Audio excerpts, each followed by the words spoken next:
installation.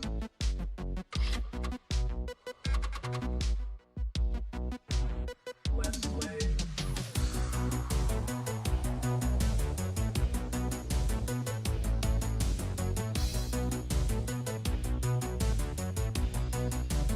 Retro gamer.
Hello trainers and welcome to the European League Masters, the next step in the European League journey presented by Unity Clash. We are now so close to the grand finals. One final hurdle is in the way for these amazing squads.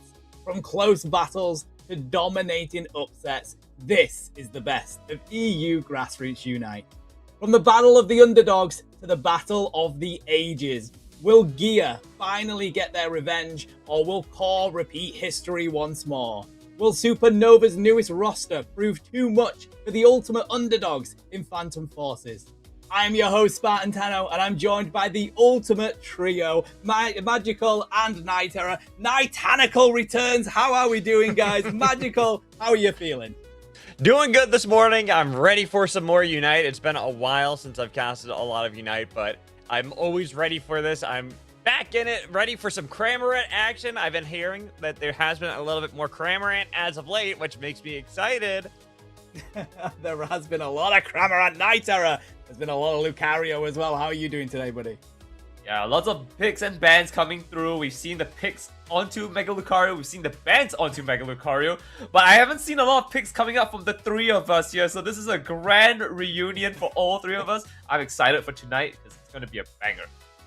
And it doesn't get any better because it is still full fearless here, chat. We will see plenty of Pokemon played that don't usually get played. We may see Gengar, Lucario, and Cramorant played within the same set, and that makes us extremely happy here on the mic. But let's have a look at the bracket. We can show you what the games of today are going to be. It's an exciting one. It has been an incredible playoffs altogether.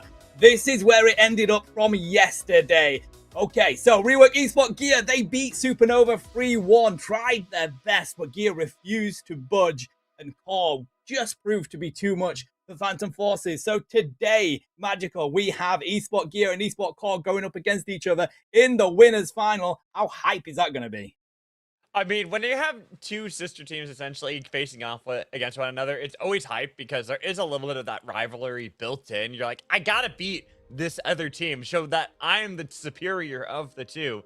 That alone just makes it hype. But the fact that you have them have such a strong performance yesterday, that also makes it so that we're looking at this matchup of like, which one really is going to come out on top? Which one's going to be able to come out into today and be like, I'm going to get my ticket right to the finals, book that immediately, don't have to worry about dealing with the lower finals at all.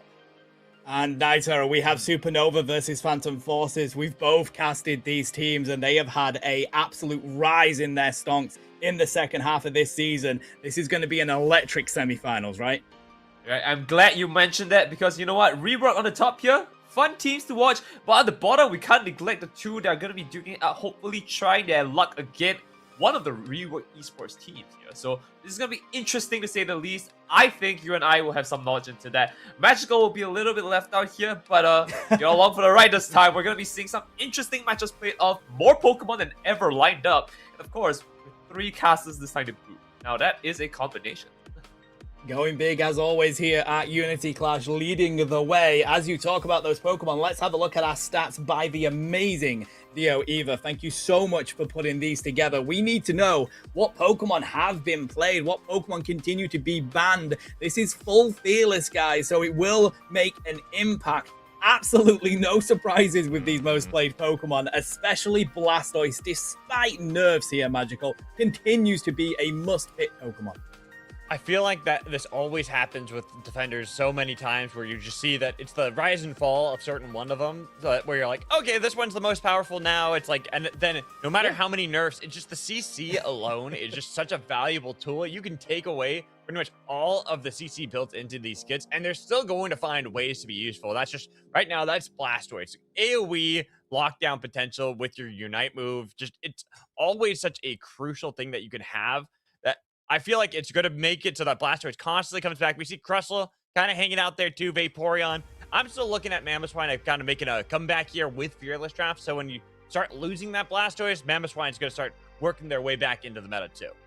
Well, let's have a look at the bans as well, because chat, the biggest thing is, as we saw yesterday, there is only so many defenders and supporters in this game. And when multiple teams, they pick up double defender in certain games, you get to the lowest end. People start playing Gudra and Garita because you have to. That is what happens in Full Fearless. And Naito, looking at the most banned Pokemon, it's absolutely no surprise that the Megas are leading the way here. Hey, there's a reason why I'm in the center of the screen for all of you at home. But of course, this is a mega pickup across the board here. Are we surprised the mega Pokemon are getting a little bit of shade here? Being the 57 bans on Mega Lucario, 53 onto Megazord Y, and of course, just shy of the 50 here is Mega Gyarados. But that is also to say that the strongest of Pokemons are on this lineup here, with the top 2 defenders up and about. Suicune being one of the strongest all-rounders, and I mean, Mimikyu's there somewhere. I also love the fact that Glaceon is on there, bro. That is such an EU-specific thing. Dodo themselves leading the way on that one. Let's have a look at the rest of these stats. This has been an exciting entire section of EUL. The most played Pokemon by role here. All-rounder-wise, no surprises yet again. Blaziken slightly fallen off at the moment. We have the rise of Machamp that I'm loving. The submission Machamp is doing so well in this meta right now with that unstoppable. And the attackers just slightly tweaking. Mewtwo Y does still get used, but nowhere near as much as it did before these recent patch changes. And Miraidon definitely falling off recently as well. So I think we'll see these change as these continue. But Magical, the supporters, Psyduck has been on a meteoric rise. There's so much damage that comes in with Psyduck as well that it's something that ends up being such a headache for a lot of teams, where you look at other supporters that have kind of come into the meta here and there. Like Hoopa, to me, it's more the big surprise of falling off, because I've always said that Hoopa, you can take the entire damage out of that kit and still will be useful just with being able to move around the map the way you do. But Psyduck right now is being able to give that boost that you need to with the Psy-II. Has pretty good damage built into the kit and just has really been able to fill that role that we talk about when you have Fearless, that a lot of these Pokemon end up getting either banned or they're just no longer available. So Psyduck is something that kind of fits a good role where you're looking for a little bit of mix of all three of like attacker, defender, the all-rounder. Psyduck, for some reason, just got that all built into the kit. Yeah, the thing is, what we saw yesterday as well, Nightera, is that some of these Pokemon just continue to get banned even in Full Fearless. Blastoise only came out once yesterday, and we saw how dominant it was in the rework game. So we're going to continue to see these Pokemon get banned despite the fact that we're in Full Fearless. So Fetch'd and Blastoise are the ones that I expect more than anything. But looking at the Speedster line here, Nightera, the Darkrai has been having a really big rise recently as well.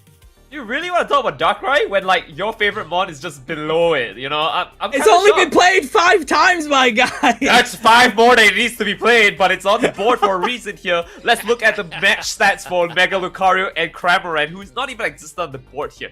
But we have to be clear that Speedsters do generate one very important thing, and that's the ability to level up quickly. Now, I love to call this out because apparently no one read the tooltip for this, but Speedsters apparently level faster than most other Pokemon. And so seeing so low numbers on these Speedsters here in general, not being picked up here, is kind of a question mark for me. I thought I would see a lot more, and I'm hoping to see a lot more. You know, Gengar's numbers should be at double digits at this point. That's all I'm saying. Is it though, when you have like a defender strong meta right now? I feel like whenever the defenders are really kind of overtooled, that you end up having a lot of these speedsters kind of fall to the side, because why pick a speedster when you could just go double defender and now you have all the damage and you have the tankiness too. And I will say that the speedsters haven't been getting used as much. Darkrai is one of the few just because of the fact that it provides quite a lot of support for its team. Gengar Hex is actually really good against these defenders. And I know I'm a glaze for Gengar. I will be the #1 person to say that it's broken and needs tweaking, bro. Hex is just absolutely ridiculous. But you are right, Magical. It feels like most people at the moment want to play those all-rounders paired with like double ranged attack. That's what we've been seeing more than anything. I fully expect to be seeing some Cramorant here. No. Well, okay, I'm just saying, when you have a lot of defenders, a lot of all-rounders, that's when your stocks in Cramorant start to rise. It's the speedster meta you don't like as Cramorant. When you can just get ganked from off screen, 5 screens away, nah, I don't like it. But when you're Cramorant and someone's slowly trudging their way towards you, you're like, easy peasy. You two need to settle down. I don't know what this thing of counter picking is. I can just lock in Mega Lucario and I'm safe. So you guys can duke it out. I'll sit back in my Mega Lucario stonks. All good. Well, you know what? Rework, we're getting to see you today. I want to see the 1v1. Gengar, Mega Lucario. Come on, give us it. Hex, Gengar versus Mega Lucario would be very interesting, because I reckon my boy has got a leg in that race, bro. I do. Oh, no. You can hold on to your beliefs, you know. Everyone is entitled to their opinions. You know, Magical, I'm sure Cramorant would be happy to see a Gengar on the field, you know. Maybe you can take it out. Lucario tank for you, you know. You can join me, right?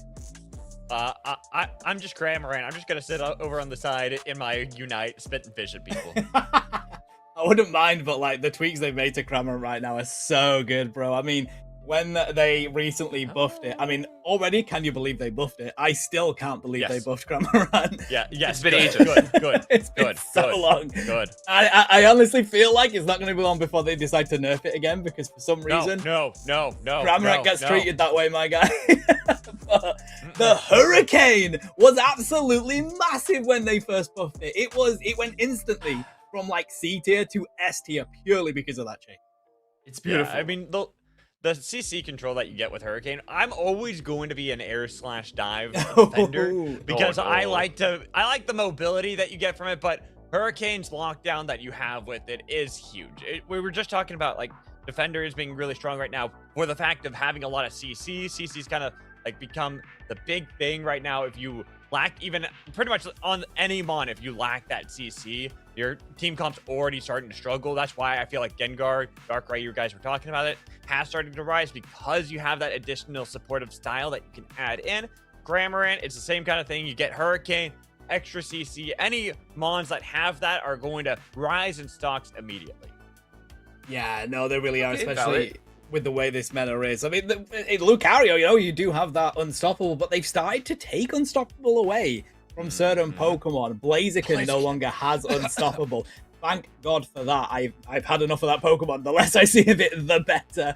And also the Zacian, which I've actually seen a lot of at ACL this past week, and lost their Unstoppable as well. So it begs the question, because the game continues to add in crowd control. The crowd control is off the charts right now in Pokemon Unite, and all we have is Unstoppable on some Pokemon, or the ridiculous full heal that has been nerfed a ridiculous amount of times. But I think that's why we see these Pokemon that have that built-in, like hindrance resistance or Unstoppable, making that rise, as you say, Magical. I mean, Machamp's submission has just gone off the charts with how well that plays into crowd control.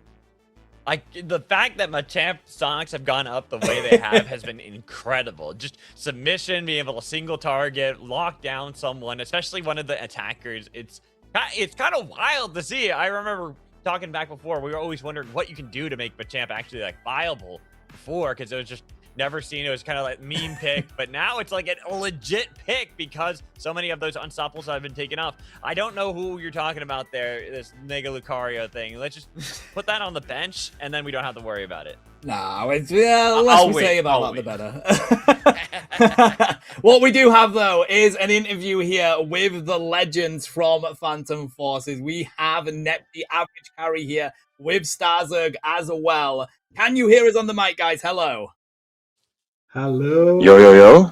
Hey. Oh. Let's go. How are we feeling today? You've got one heck of a matchup, but you have had a mighty run across the board for both of you, of course. Supernova, Phantom Forces. Starzerg, we'll start with you, buddy. The run that you've had has been instrumental since the mid-seasonals. How has it felt being on this new roster and going up against the best and bringing them a challenge? I don't even know what I'm doing, man. I'm just here. I'm barely awake for half of these games. What time is it for you? Sorry. It's only 8. That doesn't mean I'm aware of myself. I'm just existing half of this time. My teammates are the real players here. Huh? Valid. Nepsy, I'm going to ask you the same question, Nepsy. How does it feel? Because Phantom Forces, of course, you guys, you've done really well throughout the league, but you've struggled to get those set wins. But now you are the team here on the precipice of being able to make it into the grand finals. Doesn't matter what anybody else thinks. You have locked in when it matters most. How does that feel as a team? We are ready to play tonight. We are so proud of us. We started from the bottom and we did it. We took the all the season with too much easiness, but we are ready to play and we are ready to win now. We won it. We won the final. I agree. And I agree. we won, of course, the tournament. Yes, started from the bottom, now we're here is the attitude on that one, and climbing even higher. Night Terror Magical, anything from you? I do have though. You want to go first, Magical? You go. You go now. All right. You go. I mean, personally, supporter of Phantom Forces. I don't know about you two. You guys can share your opinions later, but I think you guys have what it takes to bring it out. But I want to know if you will do us a favor, and that is, will you pick up the Cramorant, Lucario, and... Don't laugh at my request! This is for us! The Cramorant, Lucario, and Gengar. That is the comp, alright? I will glaze you. I will put... My tag is PF. I start. I'm a mage. I'm going to take Cramorant for sure. I mean... Go on, board. Let's go! Yes, alright. I might have to change my prediction. Right, we're gonna so call happy. Bridget. She needs a... I'm so happy for the buff.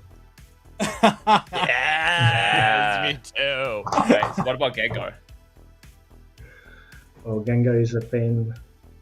It's a pain when he attacks you. I know. Pick it up. I know. Okay, Magical, do you have anything else then?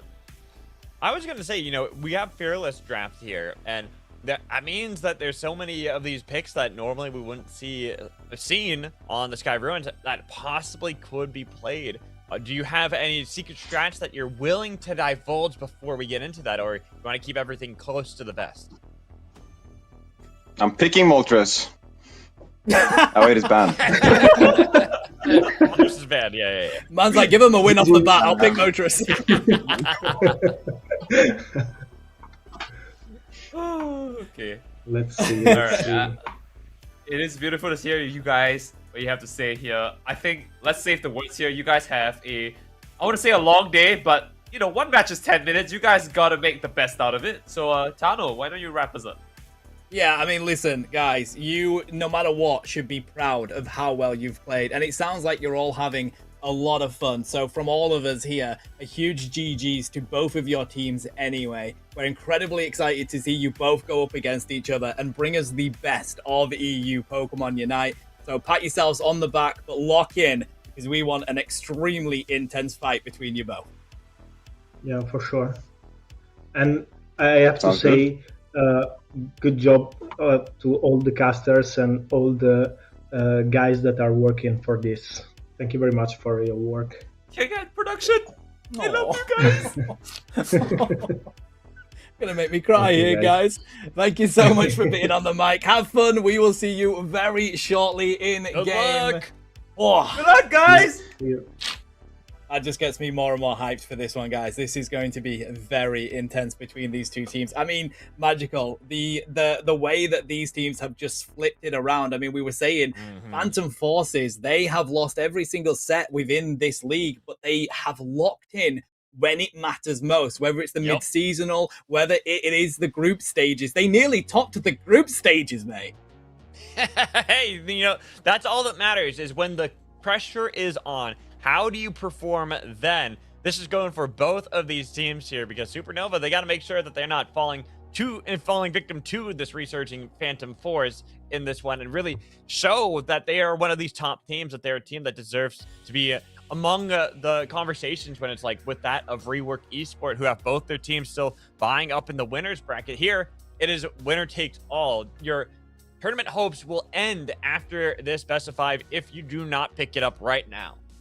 Well, this is Supernova's team. Starzerg, Teeps. We have, I believe it's going to be Krinsky, Sora, and Chris Bucks on the board here. But really, what we want to talk about is, of course, some of these stats as well. Supernova started Seed 7.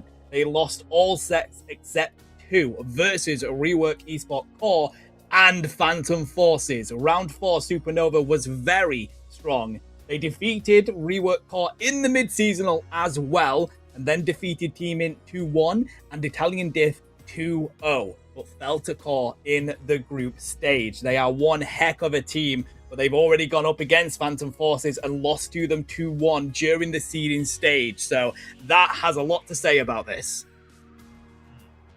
Like how it's going about.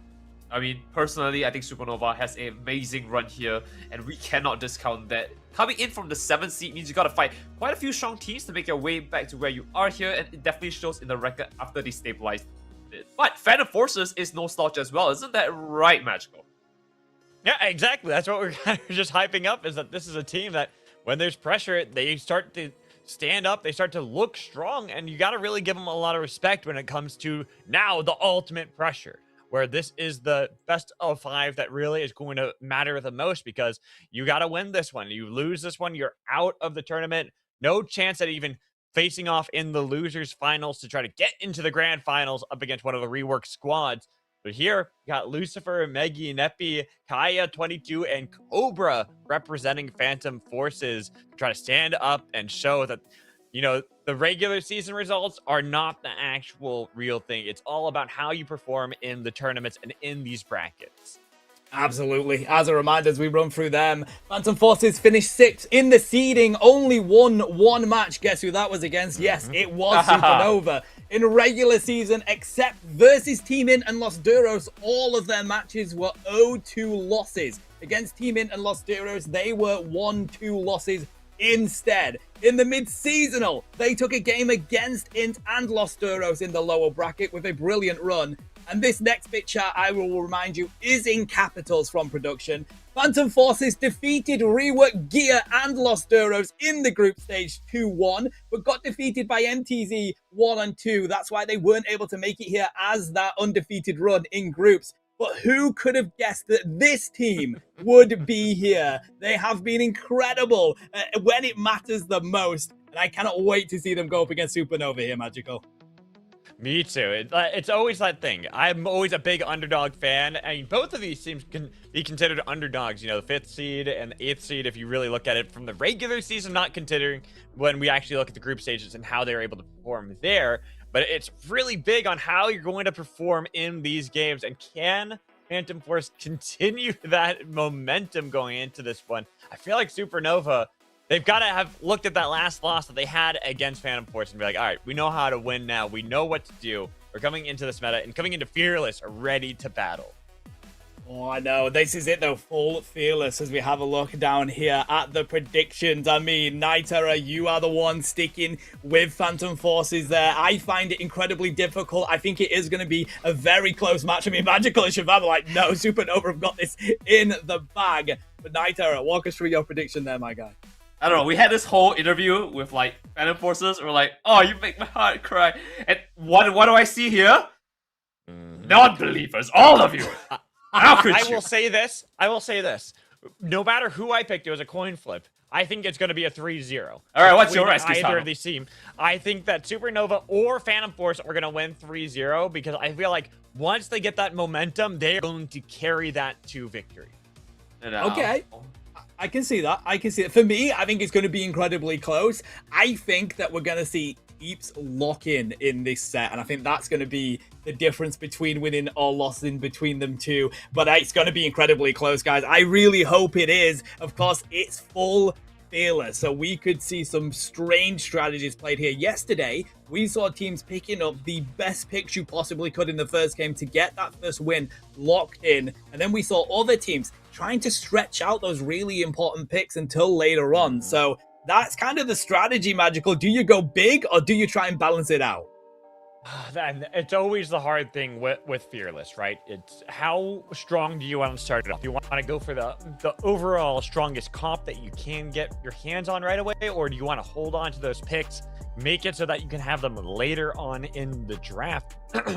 Right now, seeing a Mega Charizard, why I saw the Surf Fetch that was being hovered. And that was actually something I was going to bring up, that we're not seeing as much Surfetched here in EU. You know, I was just covering some games over in Asia the other night, and we're seeing a lot of that focus on the Surfetched in the bans. But Champ getting banned, though, is still crazy to see that as a viable, real ban. Oh, come on. I love you guys. Why would you do this to me? Oh, you're breaking my heart. Is this how... could just go regular Lucario, I'm just saying. They Okay. could. Like, that is true. That is true. And to be fair, they did lock out 2 really strong all-rounds. I mean, like, the Machamp that we're talking about locked out. They locked out Lucario. So your all-round options, especially strong ones, are a little bit lacking now. And this is our final pickups here. Surfetch joining in the fray with Umbreon and Zapdos to round it off. But I think we all know which defenders coming onto the lineup. There are only 3 to pick from, guys. Big man Blastoise. Big man. No, wait a minute. Blissey. That means Vaporeon and you gotta grab it. Blastoise, right? You've got to take Blastoise Vaporeon here unless you want to grab one of the really strong all-rounders. Oh, they take the Mew! Neptune's going to grab the Mew here. That's huge for Phantom Forces. That's a crazy one to see. Not the Blastoise still. Mew grabbed here. It's Mamoswine. Wait, you got what you Cobra want? instead.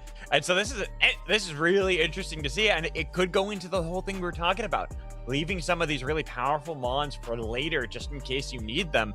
Blastoise is going to be locked in after that Blissey had already been secured by Supernova, so they're saying, nah, we're just going with the strongest mons we can get our hands on. I don't like it though. Like, I mean, I'm going to pass to Tano here because, like, we've seen it happen before, right? These 2 teams, very strong on whatever they pick, but the problem is you're in this interesting draft format where you only get to pick it up once. After you pick it up, it's gone on to the next few rounds, and you've stuck the strongest support, the strongest tank, arguably in the game right now. And what's going to happen in the next few rounds? That's my concern. Oh, they're pulling out the Miraidon still. I mean, average carry is an incredibly good Miraidon. We've been saying one of the best in EU. They're so hard to catch, but I don't know, with the way that range attackers currently are in this game, I think that's an interesting decision because Teeps has just picked up Ceruledge, a brilliant answer to getting onto the side of Miraidon. With Inteleon too to round out this composition for Supernova. A lot of good range there that you can have from that Inteleon, but also insane team fights that you have with Garchomp and Ceruledge mixed in the Blissey Blastoise. It is going to be hard here for Phantom Force. They have that double range so that they can also be poking from quite the distance here with Mew and Miraidon, and the Alcremie to kind of help defend them and keep them a little bit more healthy.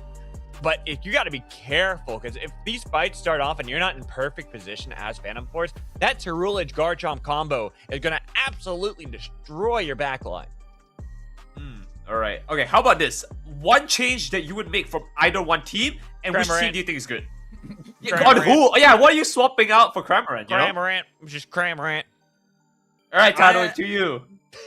I mean, I kind of agree with Magical that I think the Cramorant would have been a good shout instead of the Miraidon. But hey, I can't doubt the legends that are Phantom Forces. Now, Yikes, I suspect, will be playing Liquidation. That's the move that we've been seeing a lot more recently. So I think grab a Speedster. I know you do have that Ceruledge there that's kind of pseudo Speedster E. Maybe a Mimikyu instead for that replacement, because I think you gotta remember it's full Fearless. You want to be using that later on, in my opinion. I think Supernova then has the stronger comp if we're talking about just looking at it for now, right? Phantom Forces, I feel like Alcremie just kind of doesn't fit the, the idea of what they want to go for.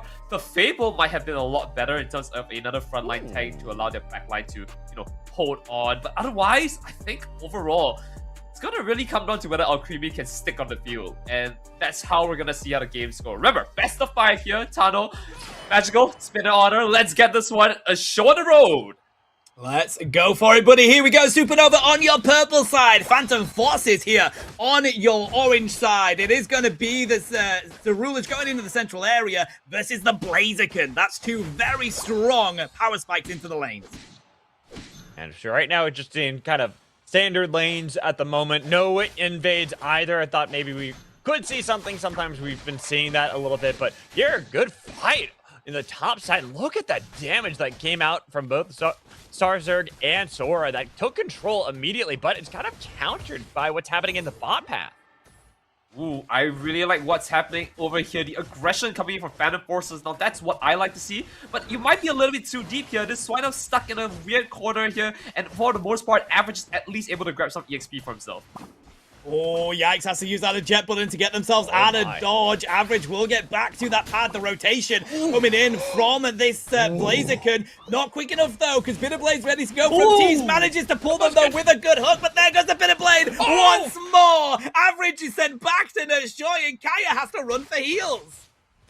Oh man, Supernova get everything from that play across of the Sky Ruins, pretty much taking full control. Tiep doing a great job there with getting that knockout onto Miraidon and see how low they are, but it's going to be another fight as they went back in with the Bitterblade to get that knockout and look to see if they can continue this dive onto the pad. Combustion's down. It was Gibble who got it while they do finally trade that Ceruledge over to Miraidon. They're doing their best to try to defend, but look at how many points got dunked in that top path by Supernova. And that's 59 if you're not counting. I mean, we're starting it off strong here, but Miraidon's not letting it down here. Grabbing a few EXP for himself is going to be able to push back Supernova, and we're hitting the 8-minute mark. And so things are going to start heating up here. Tano, I'm going to need to see some numbers on the board for Phantom Forces. Yeah, we really do. Maggie's trying to do their best to defend this alongside Kaya, but it's all about this bottom lane, I think, that will give them the moment to get back onto this board. We are still in the early stages of this game, but Supernova at the moment are finding everything that they're looking for. They have 7 on the side of Teeps. We're not too far from being able to get that Garchomp online. Only a couple more levels, and they found them. In the meantime, Regidrago is on the board, and boy, are they going to battle it out here, Magico. Looking for that already with the overheat. It's locked down and taken over by Supernova, but now they gotta be careful because they already lost their Ceruledge. They're getting chased here by Phantom Force. Looking for any damage onto them. They're gonna try to get the tackle with the Ice Fang onto Sora, but it's not really helping out when you have a dragon right behind you. That could bite scary, but it's gonna be the Frog that takes the knockout on it to the Mammoth, and look to see if they can look for anything else. Phantom Force is just gonna look for some dunks in the bot path, but it's gonna be back in the fight. That Ceruledge, only 8 though, not quite that 9 to be able to look for that Revenant Rend, but still gonna look for a lot of damage on them regardless. And it's going to be starting off here as we go into the 7-minute mark. Our objective has spawned. Both the Reggies and the Attic and the basement are down. Your points are 72 to 44. Supernova in favor. Regieleki is now being pursued by Phantom Forces here, who wants to get a point lead here, but Blastoise is rushing in with the surf, taking advantage of the percussion that's coming in from the Blaziken here. There's a stop. The Revenant Ray comes in. The damage is out. And of course, we do pick up the Regieleki on the side of Supernova. And there it is. Phantom Forces are back to the corner here with 2 KOs to their name. And unfortunately for them, it looks like this Regieleki is in their pants. Now, Tano, what do we have on the other side? To be honest, buddy, I can't believe that Quincy managed to get that despite all that range damage looking for the secure. The Reggie still here, though, is being ripped down by Star Zerg. We do see Meggy trying to see if they can get close enough. Drops the Thunder down to it, but a living outrage. That was overkill if we've ever seen it. As they're sent back to Nurse Joy, Star Zerg locks that in and will get a 32 overcap here, Magico. Oh, this is looking brutal right now for Phantom Forces, getting this early game that is dominating out of Supernova at the moment. It is tough, too, because I was talking about the composition for Supernova. They have this Garchomp that's going to be great in the late game, but you got to make sure you're still getting to that late game, because when you get a knockout like that, that's going to help bring back up Phantom Forces into this game. A lot of damage on Sora as they continue to hunt, but look at this Ceruledge, waiting for it with the Bitter Blade, but a little bit too long you waited as your whole team is already on the run. Yikes, going to be attacked, but they might have been able to turn it back on to Cobra to get that knockout. Even though they get the knockout, it's 2 for their side. It's going to be the re-engage, trying to hop around, look for that Miraidon with the Bitter Blade. Triple knockout as they continue to hunt for Phantom Force. Make it a quad. Can they get the penta? They don't try to go for it. Don't try to tempt fate. They already got the quad. They're ready to get out. Right, 203 points ahead. Supernova is in great position. They have the map control as well. What's their jungle is theirs. What's the opponent's jungle is also theirs. They don't really have any way to kind of play out of this. Phantom Forces need to find a way back in here as the Bitter Blade comes in, connecting it. I don't think they want to drag on another fight.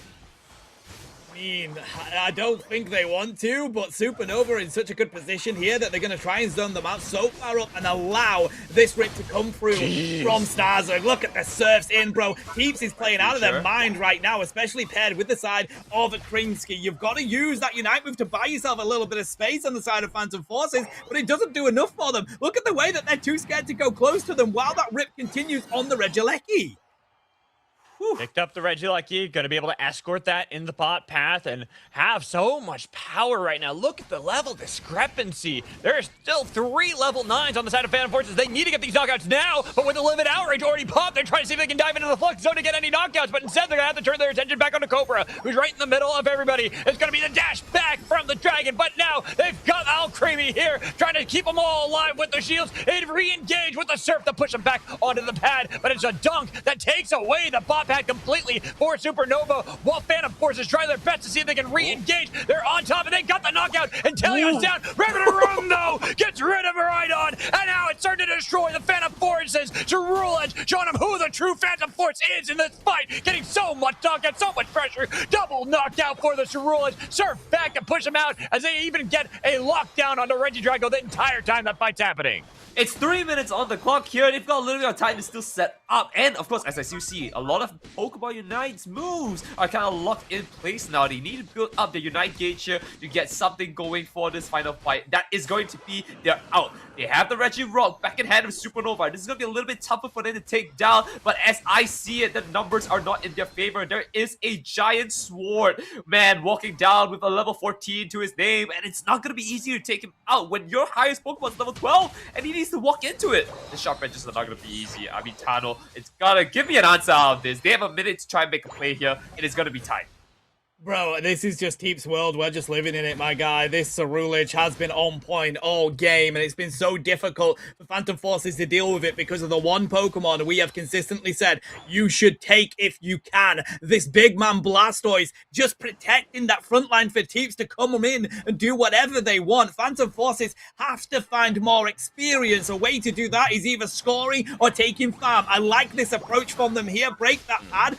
Cut down that score lead ever so slightly, but this is the issue right now, Magical. They've got a Regieleki that is open on the home pad. That is win condition for Supernova. Yeah. With only a few seconds left until the final stretch, too, this is looking dire for Phantom Forces. It's not impossible for them to get back into this one. They have to have this immaculate fight here at Kyogre, but already eject button away from Cobra, not looking so good to start it off. Oh, and they're starting it off here. 2 minutes on the clock. Kyogre's on and is getting it hard and strong with the Bright Future Meteor starting to dish the damage out. Putting it into a weird position. It is going to be Ice Fang locking the Blastoise in play. Surf knocks for 2. Miraidon starts it off. Hydro Typhoon to lock down Revenant Edge as well. This is not looking good. Livid Outrage to give them the damage they need to clean up house here. And right now, it's a 3 KO with a chase onto average. And of course, a Blaziken who has to try and find a way out of this. Look at the healing. There is nothing for them to do here but just back away and hope for salvation, and it's gonna come in the hands of the Cerule Edge with his 2 swords. Bro, Phantom Forces used so many resources to take down Krinsky and just couldn't. The healing coming in from that Blissey Sora providing it. It was way too much for them to handle. And the combo, we mentioned it, Magical, between the Cerulege and the Blastoise. Hydra Typhoon into Revenant Rend. That was a legal movement from Supernova there. This composition from Supernova, absolutely incredible, dominating performance out of every one of them to get this early lead and get this into the mid game where they are just dominating these team fights. It seemed like there wasn't even anyone against them in that last one, that they were just playing against PvE because it was so easy for them, and now they have just secured this win for themselves to start off this best of 5. Hey, now hold on a second, Magical. I put in my scoreline, Phantom Forces 3-1. This was Supernova's 1. This was their limit test, you know. Don't count them out just yet, right? Sometimes you need to feel count like them a out team. for this game. This game's over. Okay, you 2 Glazers. You know, I'm passing it to Tano.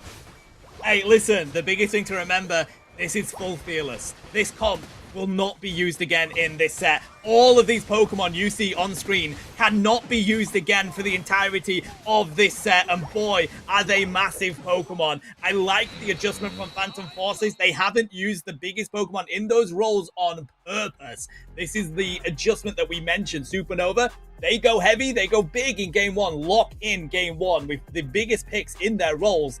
They don't do that for Phantom Forces. They're looking a little bit more balanced here. So this could completely change in the next game. I mean, that's very true. That's the great thing about Fearless, is that as the losing team in this one, you go, hey, we don't have to worry about that Blastoise Blissey combo anymore. That is now going to be gone permanently. We don't even have to ban that if we don't want to. We can focus more on what we feel like they're going to go for the future and kind of continue to focus on things. Maybe that Machamp is going to continue to get banned. If they swap sides and they're going to be first pick, they can now consider leaving that open and grabbing themselves some of these really strong bonds too, saying, hey, we don't have to, we could just get rid of the Mega Lucario if we're worried about it. Get rid of the Surf Fetch. We still have viable options. We can grab that Blastoise if you don't ban that yourself, which means now, as Phantom Force, we have more opportunities to grab things that we feel even more confident with. I agree on that. As we look at the numbers here, definitely see very one-sided numbers. But Average and Lu are not out of the count just yet, even with Maggie's damage. 80k across the board means they were attempting a skirmish to some extent, but I cannot say the rest of the team. But like you said, they did pick up quite strong Pokemon here. Blastoise is out of the count for Supernova. They've also lost Blissey here, so 2 very strong Pokemon here. And if Phantom Forces need a crutch, that's 2 Pokemon they can pick up. Well, it's full feelers, bro, so those Pokemon will not be used at all for the rest of too this bad. set. No one can play those Pokemon I tried, guys, I'm sorry.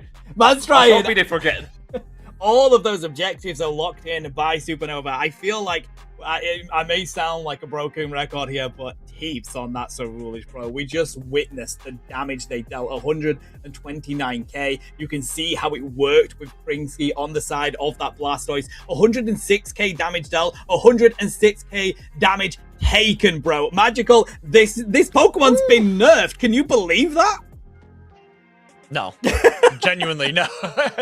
Like you just look at some of these numbers factors, and you're like, oh my goodness! Like Deep's just absolutely dominating on the scourge. Even look at that Blissey heal. Look at the recovery that you have from that one.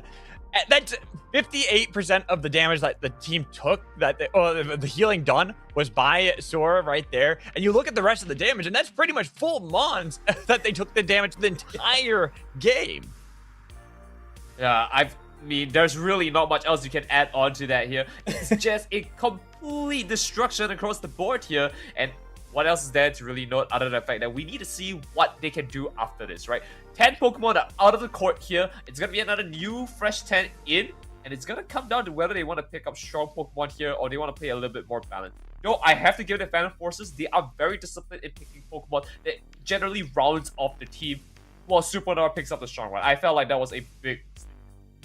Yeah, you just cannot, with how strong some of these Pokemon are in this game. It's like Safetch. We will probably see Safetch get banned for the entirety of this set, but if it does get through, you have to pick it up. There's certain Pokemon that you have to pick up and you can't allow the other team to get, especially in full fearless Magical. I mean, to be honest, yeah, Mega Lucario is one of those Pokemon that if it gets through, you have to pick it up because it's that strong in this game right now.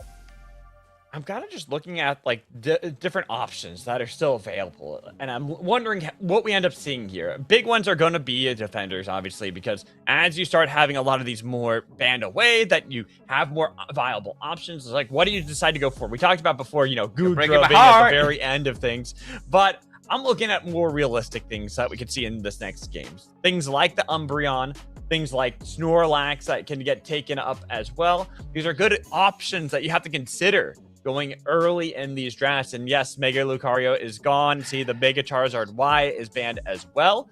But something that we didn't see touched in that last game, Mega Gyarados, is something that you could honestly go for in this game if you want to grab yourself something that is going to be a great all-rounder for a lot of these fights. But Mega Lucario!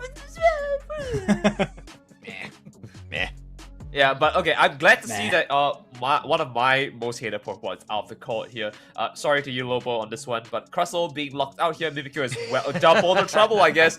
Lobo's getting hit for 2 of that one, but he's on the same side with me on the Mega Lucario. But otherwise, I have a feeling that they're going to try and play a little bit more aggressive in terms of a bruiser playstyle here. Phantom Forces need to kind of close the gap now, especially since they took out a lot of great options in terms of, you know, frontline. I mean, listen, we've got Vaporeon, we've got Umbreon, we've got, you know, these strong Pokemon that can be picked up straight away. It's got to be a defender. I think right now, defenders are in such a great position, but there's so few of them in the game that if you have the opportunity, you've got to take the strongest ones. But that is the pick for me, Magical. Whoa. Krinsky grabbing that side up. It's just on par with these strong defenders. It really is. It's like great support, great engage, great damage that you get with an Eldegoss behind you as well to give even more supportive stats over to the team. Really makes me wonder what Supernova are looking for their attacker in this game.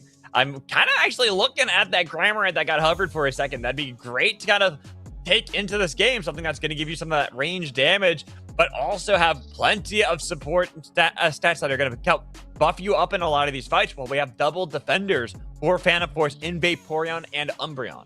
I kind of want to see Gudra actually, because when you look at Psyduck and Psy, the one thing that you need to know is that there's a range, right? Every move has a range. But Psy's main effect is that it reduces damage for those in its field here, so you kind of want to be close to them. I'm thinking Bruiser. You know, that's what I'm looking for Supernova. But on the other side, Phantom Forces here, they kind of have a little bit more flexibility to work with here. And I'm kind of looking at it at, you know, they can just pick some high damage Pokemon with a little bit of extra CC. I'm hovering at Aegislash a lot here, but we'll have to see what the final pickup is because Megazord X looks to be coming into the fray. That's a lot of experience Phantom Forces are going to need to get their attack online. I mean, Mewtwo Y is ready to go from level 5, but Teeps has just picked up the mighty Talonflame. And boy, is that going to be a task to protect average carry now. That's what they're going to have to do because Venusaur is absolutely massive in this game right now and will cut the opposition, but they have to watch out. They're going to have Flame Charge on Yikes, they're going to have Submission on Starzerg, they're going to have Fly on Teep. So that is a lot of oppression average carry has come in his way. And see, for me, the big one, you're talking about having something that's going to be in the middle of these battles, right, for Supernova, right? And you have both the Psyduck and Eldegoss. Machamp. Yeah. What better option than that right there? That's better than a Gudra, in my opinion, to have buffed up by the Psyduck Eldegoss combo.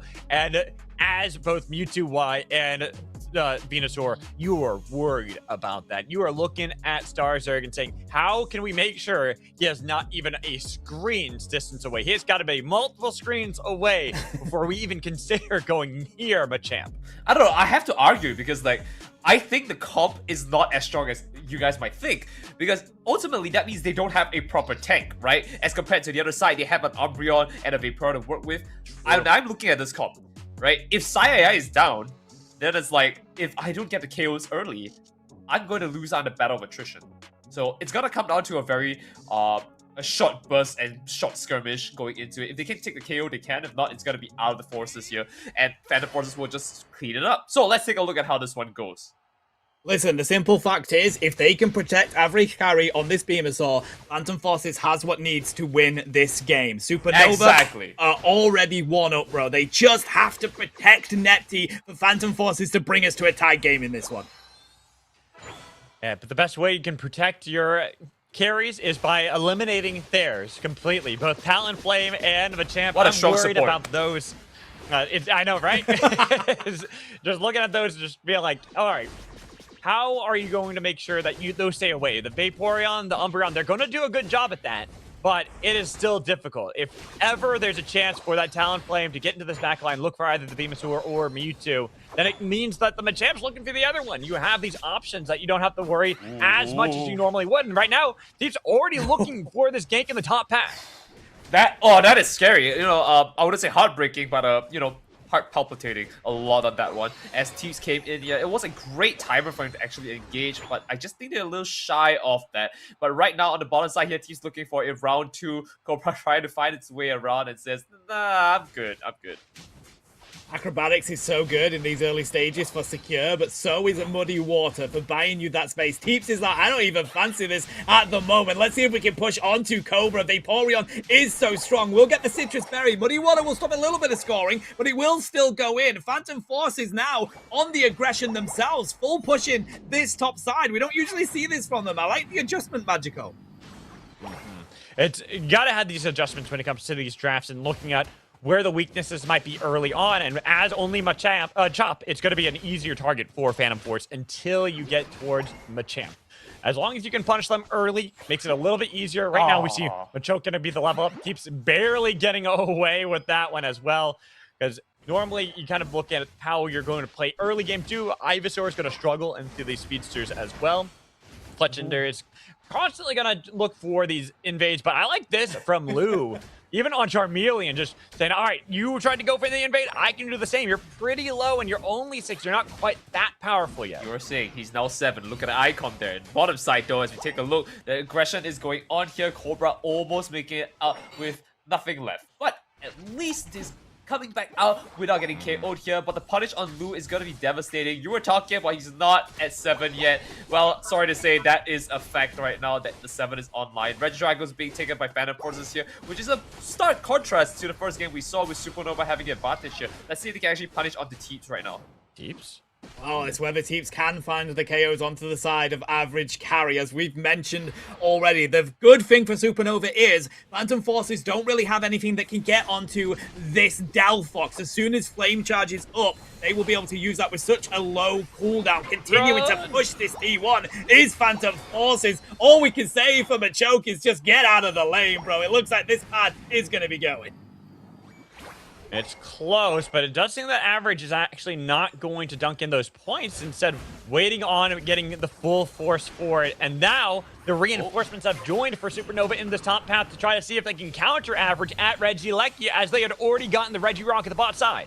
Oh, this is going to be a little bit tough here. Lou's looking a little low, and that's the damage dealer. It's going to come down if Average can get the beam lined up and ready to go. As they started off here, Regieleki on to 25%. They start the Fire Punch. They're going in. Josiah Eye is locked in. We're talking about this. Remember, they have only set amount of time. There's the Umbra pickup. That's the first. Fly comes in here. They do manage to nick onto Charizard. There's the KO, and they're moving in with Vernon Angle onto the pickup there. And that is going to be 1 for 2. There's the Fly coming in. Maggie's going to unfortunately take a good chunk of damage here, but it looks like they are advancing very well. Phantom Force is able to slowly pick up onto the Regieleki. Push back. There's the fly in. Team's getting really annoying here. Beam? They need to pick him up. It's one beam and a dream here. They're coming in close. Team's looking low. First pick up. They pour it. Comes back into the fight. Fence will fire. There's the burn rush blow. And I think Supernova has this one in the bag. No! It's Phantom Forces with the final pickup on Regieleki. Yeah, bro, they just couldn't get the Venusaur quick enough. The beam came through, and that was enough to find the secure on the Regieleki, but we just witnessed it. They were trying so hard on the side of teams to find those squishy ranged Pokemon, but it was so hard to get Mewtwo. Why? Because of that teleport, and then Neptune was so wise to know where Teeth was coming in and kept them at bay. That was huge play from Phantom Forces. I mean, just getting that Regieleki saves the game for them, because I feel like at that moment, it is the make or break moment for them, because right now, we are seeing that it's still Supernova going so aggressive, diving into the bot, but some damage coming in from this Venusaur from Rage makes it so hard for them to get out of this one. They can focus on the team, and here's the flank. Lou said no escape for you. Double knockout streak for Average, while the rest of Supernova on the run. Sai grabbing some of the berries, trying their best to hold on to this bot pad, waiting for the other guys, but it's a triple knockout now for Average. Ooh, and it's not looking too good here. They're gonna see if they can find a way around this. Phantom Forces got a footing back in here, but across the board, they are a little low on the levels. A lot of 9s here, while the other side has pushed 11s on 3 of the Pokemon here. But that means they have priority going into Reg Eyes. I got the name right this time. Teams on the other side here, 36 points, 37, looking to dunk this one in here to close up the gap. But it's not going to be enough to clinch this one out, as we do see Cobra responding. And right now, it looks like another fight might ensue soon with Lou. Oh, Lou's going to be ready to go here as well. Seismic Slam is getting prepared. They're going to wait for their team to get here, though. Tries to get out, and that's going to be the assistance that Cobra can provide. They do have that Muddy Water. Continuing to find that Charizard X, though, is going to be Starzerg, and boy, does it work. Infinite Cyburn is going to come through at the moment, buy a little bit of space for Phantom Forces to get on this pad. Verdant Anger, but the beam wasn't there to back it up. Good submission coming on in, but it looks like they may be caught. Barrage Blow is going to connect onto them with the Flame Sweep coming through as well. Phantom Forces are pushed off this T1 pad, running down the flux zone. The scores go in, and Seismic Slam time, says Lou, but these Megas have been nerfed, and boy, have Supernova found the connection for it. Kaya is the only one left alone. Phantom Force is on the back foot once again. Oh, man, so brutal for Phantom Forces there, and this is the power that Supernova provide with that Machamp. Grab the submission, grab the carries, then Barrage Blow after that absolutely destroyed Phantom Forces in that fight. Now, have set up Supernova perfectly in this mid game as we're getting only a minute left until the final stretch. It's gonna be really tough for them to move forward here. We just saw them expend 2 Unite moves, which makes it a little bit tough for them. The beams are not connecting here. They're a little shaken, and we're moving into 2-minute mark. It's a tough fight for the side of Phantom Forces here, but so far they've shown a great showing in terms of returning the favor, but they cannot lose Kyogre or Groudon later on. And this is gonna be tough for them. It's gonna come down to the wire moving into this here. They have one more objective, and Tano, it looks like at least Phantom Forces are ready for this, but Supernova has the Unite moves to respond. The Fanciful Fireworks, they have the Flame Sweep as well. I'm predicting it, bro. I'm feeling a Reggie Steel since we've had Regice and Reggie Rock. I expect that to come on in. Looks like Phantom Forces are the ones that are going to show face for it, but so is Supernova. It's a Reggie Rock instead. Beam already going onto it with that Sludge Bomb. Teeps is the one you got to watch out for, though. Getting close as they can to average. They're going to continue to hit this, waiting for that beam to come through. In the meantime, though, it looks like we may have been caught on the side of Vaporeon. Submission's going to come on through. Looks like we're going to say goodbye to Cobra. Manages to get out, but has to use the Aquamarine Splash. That is not what you want to use at that moment. Using that is massive. Moonlight Prance is going to be taken here as well. This is the fight. They do manage to get a good bomb onto the side of Teeps, but they don't find the KO magical. They didn't know that Lou is waiting and looking for the seismic slam into the backline. Down, but it's traded for Charizard. Here's the Talon Flame. Dive into the backline, but gotta be careful with that eject button. Get out of there. And now it's Average trying to get some damage, but they've already lost Mewtwo. Why? Can Average clean this up? They've got some damage. Cobra trying to engage, but Cobra's gone. Losing your tank. You have one more. Kaya right behind them, but these beams just not connecting. Supernova, they're on to Groudon. It's gonna be very tight here. HP levels are very low, but Phantom Forces have one beam here. They could go for a steal. They can chug them down. It's gonna be very tight. Lou's already back on the field as well, which means a lot is gonna come down to whether they can take a strong fight here. Phantom Forces getting caught already, and it's gonna be tight. It's a 4v5. There is that second one. Cobra wants to hold his ground onto the field here, and he's trying to look for a way in. They're starting it again. Groudon's looking at 50% in just a bit here. It's gonna come down to one pickup. Average, you need to not get caught. This is not looking good here. One more chance here. One more dream. The Groudon's 50%, and it's gonna come down to whether they can actually play this fight out. Lou, last one standing, has to go in to make the play. I don't see it happening, and unfortunately for them, Phantom Forces loses their ground to the Groudon. Well, listen, this is the new maps, the new buffs. So Hundo Burger will go in here, but 30 seconds left with about 30 points between these two teams. They have to push this, but that Hundo Burger is going to continue to go in. And I gotta say, Magical, now it looks like it's going to be game 2 Supernova. It's going to be set match for this next game. How massive was Machamp in this game? Absolutely gargantuan. He earned that black belt in this game, fighting constantly in the mid game, getting us to this late game where we're seeing these knockouts continue for Supernova. That was an incredible performance, not just from Starzerg, though. We got to give a lot of credit over to that Talonflame, too. Diving into the backline, finding these quick knockouts on a Mewtwo Y, pretty much doing as I was worried for Phantom Force. How do you defend both your Mewtwo Y and your Venusaur when you have to deal with both Talonflame and Machamp? Answer is you just can't. The Saya also getting there so much to work around with. Basically, they had a field of immunity for just a short while that they have to like 5-man in go through it. Phantom Forces, if they were not targeting everyone when Saya was going up, they were basically getting no KOs. And it was so obvious then that they just were not in sync. That the comp revolves around having to chip damage here and then slowly but surely get KOs from the prolonged fight that they have here. And you can tell that Supernova was just ready for it with this composition, despite having no tanks as well, mind you. I do think that, you know, there was the moments, the opportunities for Phantom Forces. The Venusaur was massive for them. The defense that Cobra and Kyle were putting in was so good. But again, it was just too many threats coming their way from Supernova. To be fair to Average Carry, 85k damage dealt and only 26k taken means you've done your job well. You've been protected by your team. It was just too much in the face of the rest of it. Teeps, yikes again, 83k damage dealt, 31 taken. When you can't get on their ranged attack as well, it just means you're kind of up the creek without a paddle there, Magical. I mean, and you compare that over to the other side. Like, Average took less damage in that game and did more damage. But like you said, it's just the fact that you aren't able to get these knockouts secured onto Yikes or even onto Teeps in these fights, because look at how much health recovery there was from Sora in that game. Nearly hitting the 6 digits in health recovery in this game. Just helping provide so much utility for the team. This is why I was worried when I saw both the Eldegoss and the Psyduck. The double support comp made it so that if you aren't getting these quick knockouts, then suddenly this is what happens. Bro, it's the Defensive sludge. barrage. It's the sludge bomb that takes the Regieleki here. Venu's down. The sludge bomb is down there. That is what's going to secure this for them. Wait a minute. And that's what secures it, bro. Wow. No, that was skill. That was all skill. They planted that so that, you know, they waste time for the enemy team to put everything else. Goated.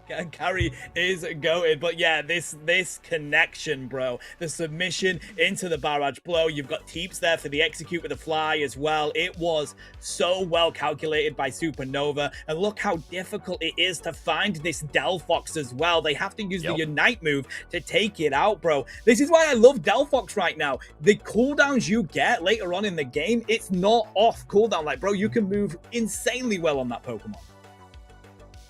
I mean, pretty much just point proven in this game, where what can you really do? You just couldn't get through these frontline beefy people such as that Machamp, and it's not even like it's a defender. It's this all-rounder, but beefed up by double supports just makes it so difficult. Every time Lou goes in the backline, great knockout there at first onto Eldegoss, but then what happens afterwards? You already lose your potential. You need to get rid of Delphox, not get rid of Eldegoss.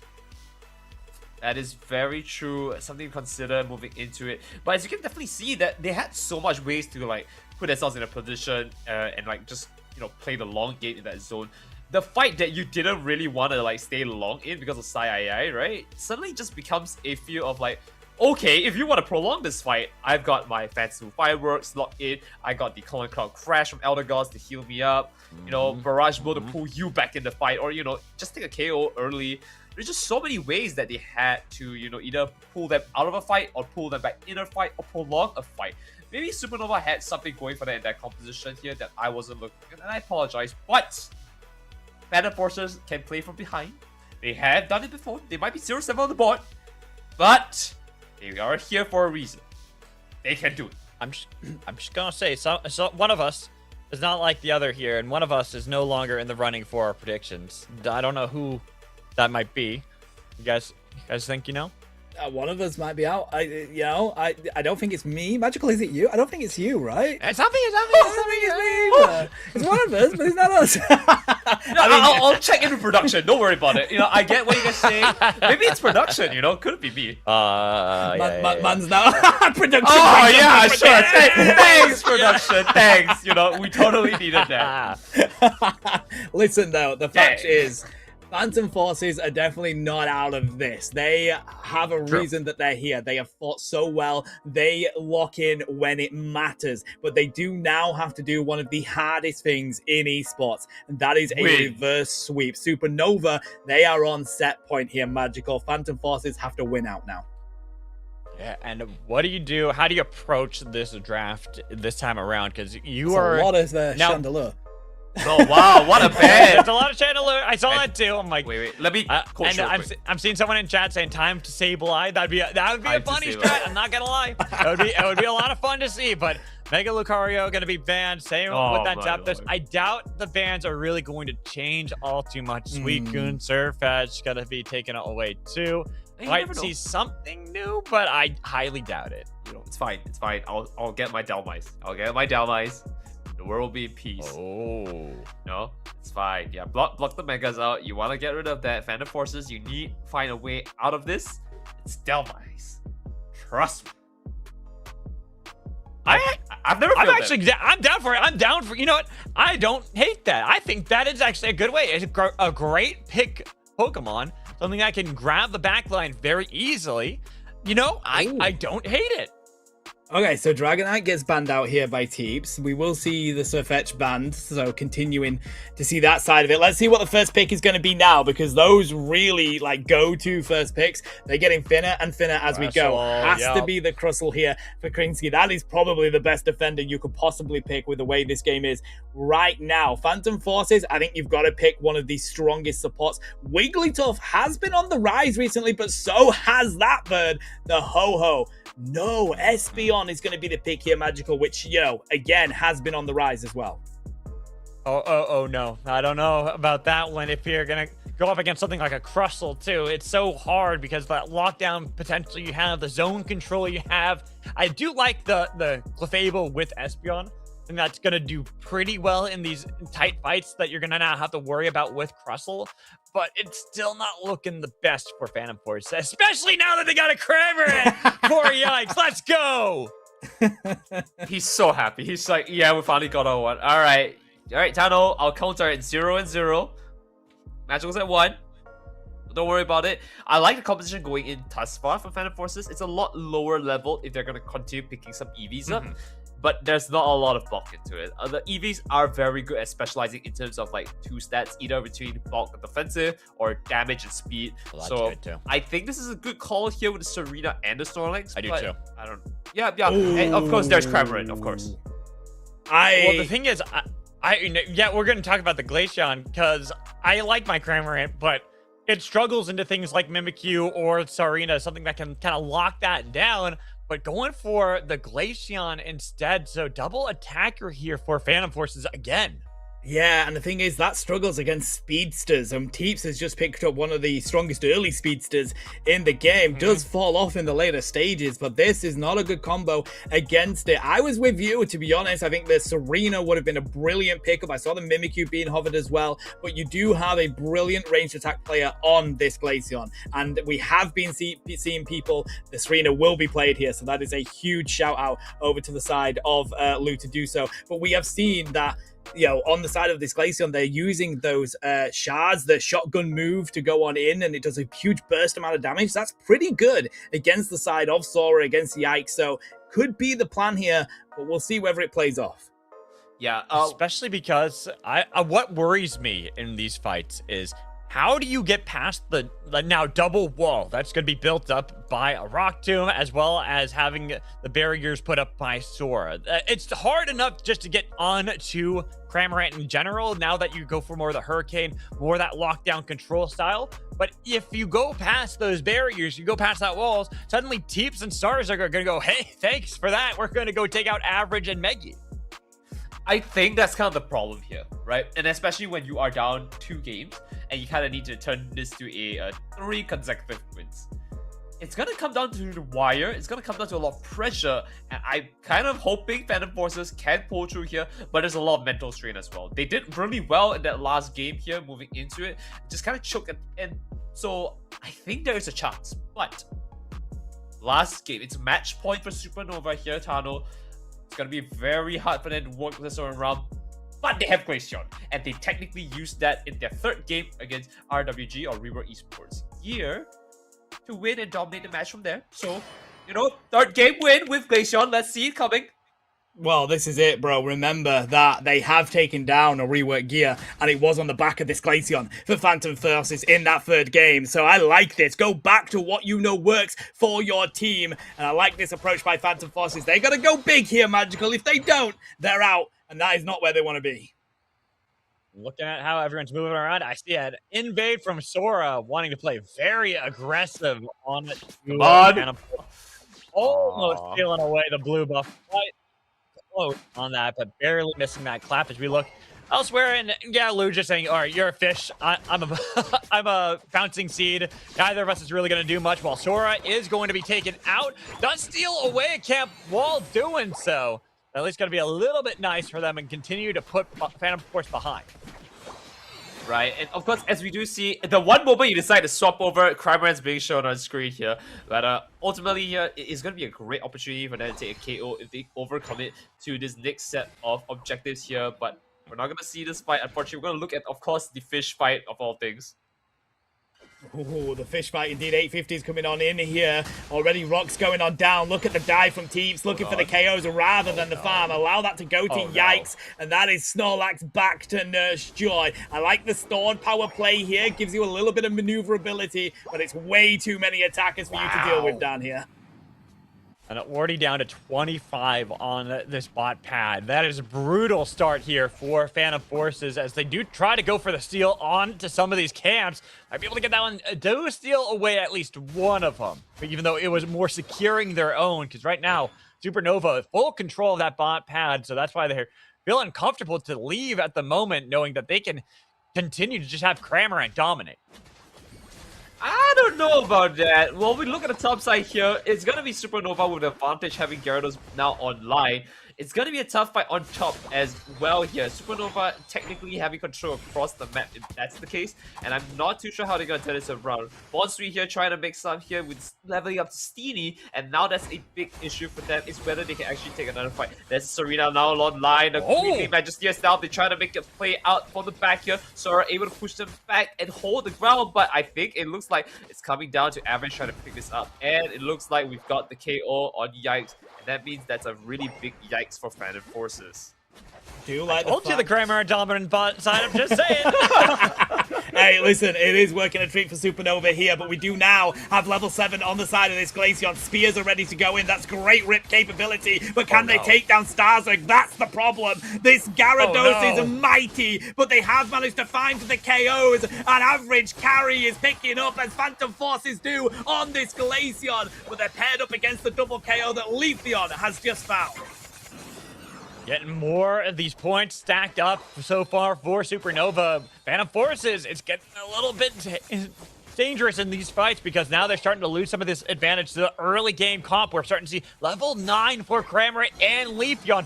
Regieleki has been secured by Phantom Forces. Should help them out, get some control, but I'm looking at the Crustle move and top path. Might start off a fight. Ooh, it's gonna be tight here. It's gonna come down to whether they can join up. Supernova has 4 players on the side here versus the 5 on Phantom Forces. So let's see if they can turn this around. Not a great start. The first KO onto Snorlax. That's their tank going down. Lou has to back away. There's the Rock Tomb here to lock them away. As Maggie comes in, the Gatling Gulping Missile goes in for it. And Lou goes down for the count. That's 2 KOs on the side of Supernova now. Able to pick this up with a Reggie Rock to boot as well. They're gonna start the defense here. Looking very dangerous. Maggie wants to go in here. There's the land coming through, and they're gonna see if Average can pick up another KO here. Yike going very deep, but almost getting KO'd as well. As we do see, unfortunately for them, at least they did get their carries out. Crustle goes down, and now we're gonna step out into a neutral position once again. 137 to 17. Supernova still in the lead. Honestly, clutch X Scissor there for Crustle. No, exactly. I gotta say, I can't believe after 5 years of Pokemon Unite pretty much, we're now seeing Cramorant be the dominant Pokemon in these team fights, bro. Pairing that with the Crustle Rock Tomb into the Hurricanes, it is working so well for Supernova, but Phantom Forces are fighting back well. The only thing they've got to remember is Leafeon has not been in these fights with Supernova. They have not been full 5 attack just yet. Yeah, who would have thought? Yeah, and to see a 40 dunk 2 for Gyarados in that bot path, they're starting to really stack up these points on the side of Supernova, where it is getting dangerous. And here is that Leafeon we were just talking about. Teeps in the backline, Emerald 2-step absolutely destroys Phantom Force. They got the knock-up even with the Queenly Ascent. It's not going to be able to help out too much when you're getting dove into the backline. Might not make it to Gyarados. Finding the knockouts. Clefable's down. They've got the knock-up as well. They're chasing onto the top pad. Nowhere you can go, Sarina. You have been dethroned by Supernova, who look to take over the top path. So much for Serena, more like a salute to you, Rina, as you go back to the Pokemon Center here. And now it looks like they've got the top pad down. This means that Phantom Force has a little bit more EXP to work with here, but I'm not seeing them have a chance to do that, as Supernova still has so much HP to work with and to actually punish them with. Right now, as we look at the scoreboard here, it's 283 to 17 points. A little bit rough for Phantom Forces, even on the level side of things as well, as right now priority is going to the side of Supernova to take this Regieleki, and onto the bottom side as well for the Regice. Bro, we're about to say hello to a level 13 Leafeon before the 4-minute mark here in this game. Supernova have capitalized on the fact that they wanted early game pressure, just shy of it. This is huge. for Supernova. Phantom Forces, though, you did mention they've got that extra area of experience open. Supernova do not want to allow them to be able to go and get that. They're going to continue putting the pressure on. Look at them pushing this bottom pad, whilst up here it's going to be Starzerg holding the attention of Phantom Forces. That pad is gone. 353 points to 17. More KOs on the board as well here, Magical. This is so tough. It looks like we may have seen a bit of a disconnect for Lou there, but nevertheless, it is just a cleanup by Phantom Forces.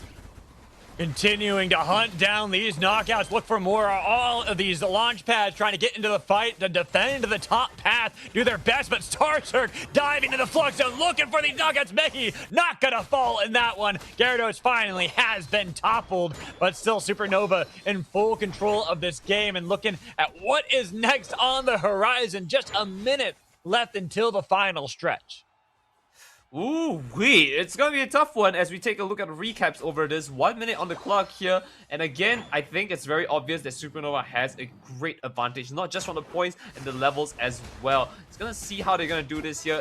One thing's for certain, Supernova has a little less EXP across the board here, and so Phantom Forces do have a chance to try and gain some EXP before this final fight. This is gonna be the one they need to take here. They caught teeth just a little bit. They're catching on to the Crustle, not a great start. They lose out onto one Pokemon. There's another fight ensuing, and unfortunately it looks like Cobra kind of did a heavy slam away from the fight here for a little Baltoy, which is a big problem. You don't want to be doing that in the middle of a potential fight.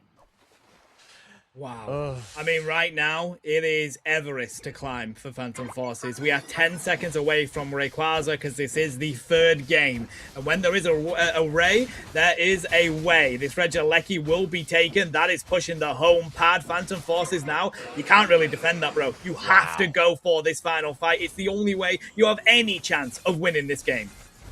They narrowly were able to get that Regieleki right before the despawn, before Rayquaza had joined us on the Thea Sky Ruins. Phantom Forces trying their best to find anything. They got a little bit of damage on its teams, but pushed back immediately. Cobra not looking like a tank in this one. Not when you have to deal with a level 14 Leafeon. But back on it to Rayquaza, trying to look for the Gatling gun gulp, but it couldn't get rid of it, as now they've already been able to get one knockout. And with an X-Scissor like that from Krinsky, sets up beautifully this engage. They've got everything they need in this fight. They're just waiting for the Cramorant to be able to get back in, but they're going to set up the Leafeon instead, looking for the two-step. There goes Clefable, looking for that Snorlax, or is it gonna be the Espeon and the Glaceon? Both gone. It's only one Leafeon left, only the one evolution left on the field. It's gonna be instead Lou trying their best to defend, but they're gone. Everyone is down, and that Rayquaza is Supernova's. Ooh, I'm gonna pass it to you, Chano. I'm gonna, hurt my knee a little. My knee. I mean, there's not a lot more that can be said. In fact, what I will say, not only should Phantom Forces be so insanely proud of how they've got themselves to this state anyway, they managed to make it all the way to the lower semi-finals here, despite not winning a win in the regular season. But the other side of it is, Supernova look nasty here today. And Rework, watching this game right now, they have to be considering, because not only do they have to go up against their counterpart here, Magical, which is one massive challenge in itself, but they've got to be watching this Supernova team and think, oh boy, is that going to be one task. How do you really stop it right now? Because we have seen that 3 separate games with 3 completely new sets of Mons, and they have looked dominant in every single one of them against Phantom Force. Definitely going to be something to worry about, but congratulations to Supernova dominating the series and continuing their trek here in the lower bracket. Honestly, I think I know why, guys. Hear me out. I realized a pattern in their pick bans, and one thing I saw consistently is that they banned Mega Lucario. Maybe my blessing just wasn't there because they kept blocking it out. They had a chance. I believed it. Maybe. They just didn't have Mega Lucario on their side. Well, to be honest, bro, I think even if it was able to be picked up, they probably would let Supernova get it. Because the thing that they've struggled with is that they have allowed stronger picks to go to the side of Supernova. But, I mean, just shy of the Thousand Island dress in there for that team. Phantom Forces, they did pick up some of their strongest picks. I mean, they absolutely cooked gear with that Glaceon in the group stages, Nate. But you pair a Mega Gyarados that is such a strong power spike with Yikes doing damage that they can't even get close to because Teeps is already in your backline with that huge hit, and then you've got Krinsky doing those X-Scissors with absolute insane precision. Magical, it was up against the world there for Phantom Forces. It really was. And it's one of those situations with the Crustle getting first picked by Supernova. It was a very obvious tell that they were going to grab that because now they had banned that in games 1 and 2. They're like, you know what? We got rid of a lot of other defenders. We want the Crustle. They can't stop us. Otherwise, they have to somehow swap out the Surfetch, the Mega Charizard Y, or the Mega Lucario, and they just weren't willing to do that for a Crustle. So it makes sense, but it's also one of those situations where there's a reason Crustle has been banned so many of these games, and that was what set up so many of these early fights. Those Rock Tombs, Sora also showing up with the barriers to make sure that they could lock in. I wanted to mention at one point they caged in Cobra, so this poor Snorlax couldn't leave this little zone because how they had set up the walls. Just play the clip, man. Just play the clip. I think it speaks for itself so well. Like, honestly, as much as I want Phantom Forces to win, there are just so many things that I don't want to say went right, but also Supernova set it up well. And it's very telling, because when you have a damage spread that's very even across, that means that your team was very involved together. It's not like one person is doing everything alone, right? And that's very fair to say. As the other side is take a look as well. They tried their best to make it as even as they could, just not syncing up. It was really rough. Thing is, there is one Pokemon that probably would have done really well there for Phantom Forces. Mega Lucario. It is that Gengar, bro. It is that Hex Gengar. I'm just saying, bro. It would. It does. It absolutely cooks in comps right now because you just can't target it. It's got the iframes in that Hex. So Cramorant, the Leafeon have such a difficult job trying to target it. And it's all on Krinsky to hit it with the X's. Otherwise, it's cooking your team, bro. I hate to say it, but you have to get to Gengar first. And with how this game went, you ain't getting out of Haunter. Just gonna let you know that right now. And I feel like there were definitely certain things that could have gone better for Phantom Force in the draft situation. Maybe the Mimikyu would have been better than Sarina. The Sarina, I don't think was a terrible pick, but it was one of those things. It's like you look at what you have to deal with, and you're asking for so much. You have to get through this Crustle and Mr. Mime, and we saw how hard it was for them to do that, because once you get past them, then Leafeon's like, you have ignored me. I get rid of your backline. Here, it's the Mega Gyarados also doing a lot of that damage too, saying, yeah, we're both perfectly fine with you ignoring us so we can get rid of your Espeon Glaceon combo. Yeah, I don't really know how to feel about that. To be fair here again, as we look at Phantom Forces 3 games, all the comps were very, very rounded. In terms of the fact of that, I think if this was a normal draft, Phantom Forces have a lot stronger chance because they would be able to pick up mons that they are familiar with, and they wouldn't have to keep like swapping around. This could be just an unfortunate situation for them because of how they played out here, and we can definitely see that they are not ones to count out.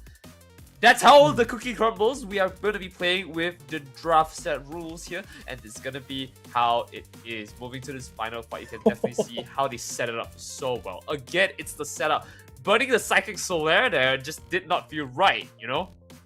And the flank as well from the Mega Gyarados. One thing I do want to draw attention to, and it's a huge shout out to Krinsky here, is every time we saw Yikes go in with that Gatling Gulp missile, they just sat in front of it, bro. They were protecting that Cramorant as that Crustle because they knew the only way that they lose that Unite move is if Lou manages to get in there and drop enough damage with those stomps. So Krinsky was there to stop that very thing happening, and that is some great team synergy from Supernova in that one. But oh my god, guys, that is the first best of 5 out of the way. Up next, we have the two biggest teams in the entirety of this league. They have only lost one game between them both, and it's each other. It's been absolutely insane. Gear continue to lose to Core throughout the entirety of this season, so it's going to be the most insane matchup. We are getting an interview ready for you guys so you can hear from the victors. But other than that, Magical, I mean, that was a brilliant set from Supernova. It just goes to show, pick more Cramorant, guys. I'm just saying. Cramorant's good. I can't even argue it. Protect it. You know? Hey, all you need is a jump pad now, yeah? You know, some people will get it. I had to think about it for a second, but yeah. If you did not get it, I don't know if I could call you Kremlin friend. Huh? What do you mean? What do you mean? You dive into every fight, always. That is fair. That is fair. That is fair. But as we take a look at it, I'm kind of interested to see how this next match will go moving forward here. It is going to be us moving up the ladder here into the winner side of things, which means the two rework teams are going to be duking it out here. And I think, personally, I feel like my money's on rework. I think you might be right, bro. Yeah, Rework take full this. take. Yeah. What That is the best take. I trust rework to win. The best take, bro. take. You can. Thank To be fair, you might be wrong. I don't think rework win it. I think rework win it. I think you might be wrong there, bro. Yeah. Agreeable. If Fair. we look at the brackets later and like the selection of teams, you'll see that I've picked rework to win. I don't think rework will lose, but rework might. I think win. it's all dependent on if we see any Gengar or not. If we see a Gengar, then we know that team's losing. Speaking of which, we should have a scoreboard, right? Like just under your name, it should just have like 1. Got me. We're waiting for our picks. And then we'll see who wins at the end. Well, what we So wait, are getting ready. we have a contest going then because it's wins for me, but most bans for Mega Lucario, not even touched by Gengar. I swear down. Right. Teeps, Starzo coming in for the interview here. I've got some mighty questions for them. Guys, can you hear us? Hello, hello. We can now. There we go. There we go. Hello, everybody. Welcome in. A huge congratulations to you. You played so impressively well. My question is, and we'll start with you, Teeps, why no Gengar? Gengar. I mean, I don't think I've played a single game of Gengar in this competition, so that might be why. For the team. For I the don't team. We need a team Gengar. Nah, the Crammy, baby. Cramorant all the way. Right.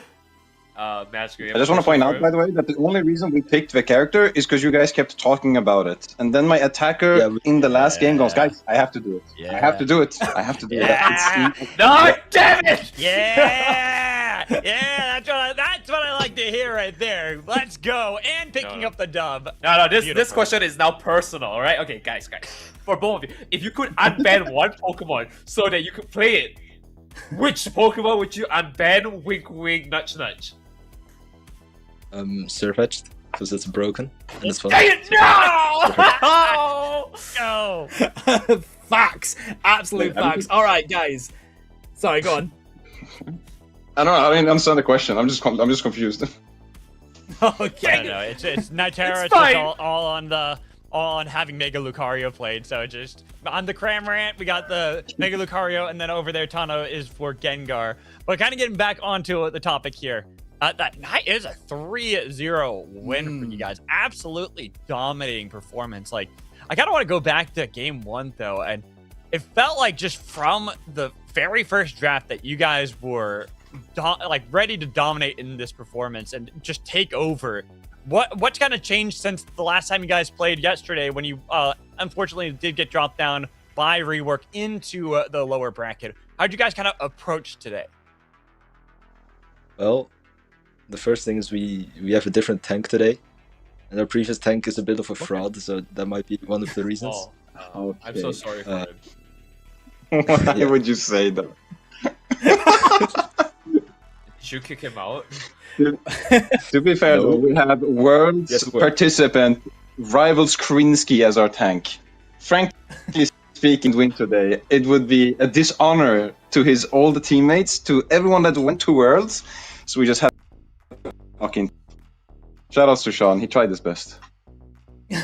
Well, that begs the next question, which is, of course, you're going to be going up against one of the rework teams. We've got Core and Gear. Both of them have been so monumental in this league. Starzerg, give us your insight. Is there one team that you would rather go up against, or are you more like, we don't care, we're going to take them down no matter what? Does it? Okay, this might sound like a bit of trash talk, but does it actually matter who we play? Like, ultimately, you're gonna have to beat either one anyway, or both. So you know what? Just whoever wins, Valid. I'll see you in the finals. I don't know. You're wasting like your genie wish, like you said, it's a question on like these kind of questions. You know. My genie wish is Gengar, bro, and I've already been told that won't be played. Yeah. You've got 3 wishes, you've lost 2. All right, my turn. Okay, is this the last question we're wrapping up with? But either way. out of the 3 Pokemons you could pick here, okay, pick one: Lucario, Gengar, Cramorant. Oh my god. Lucario.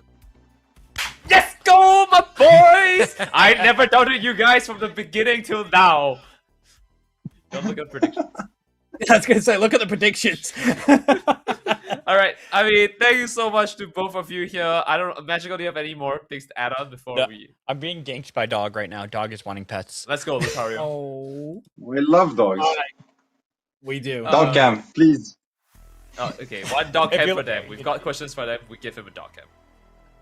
Oh my god. Praise Bell.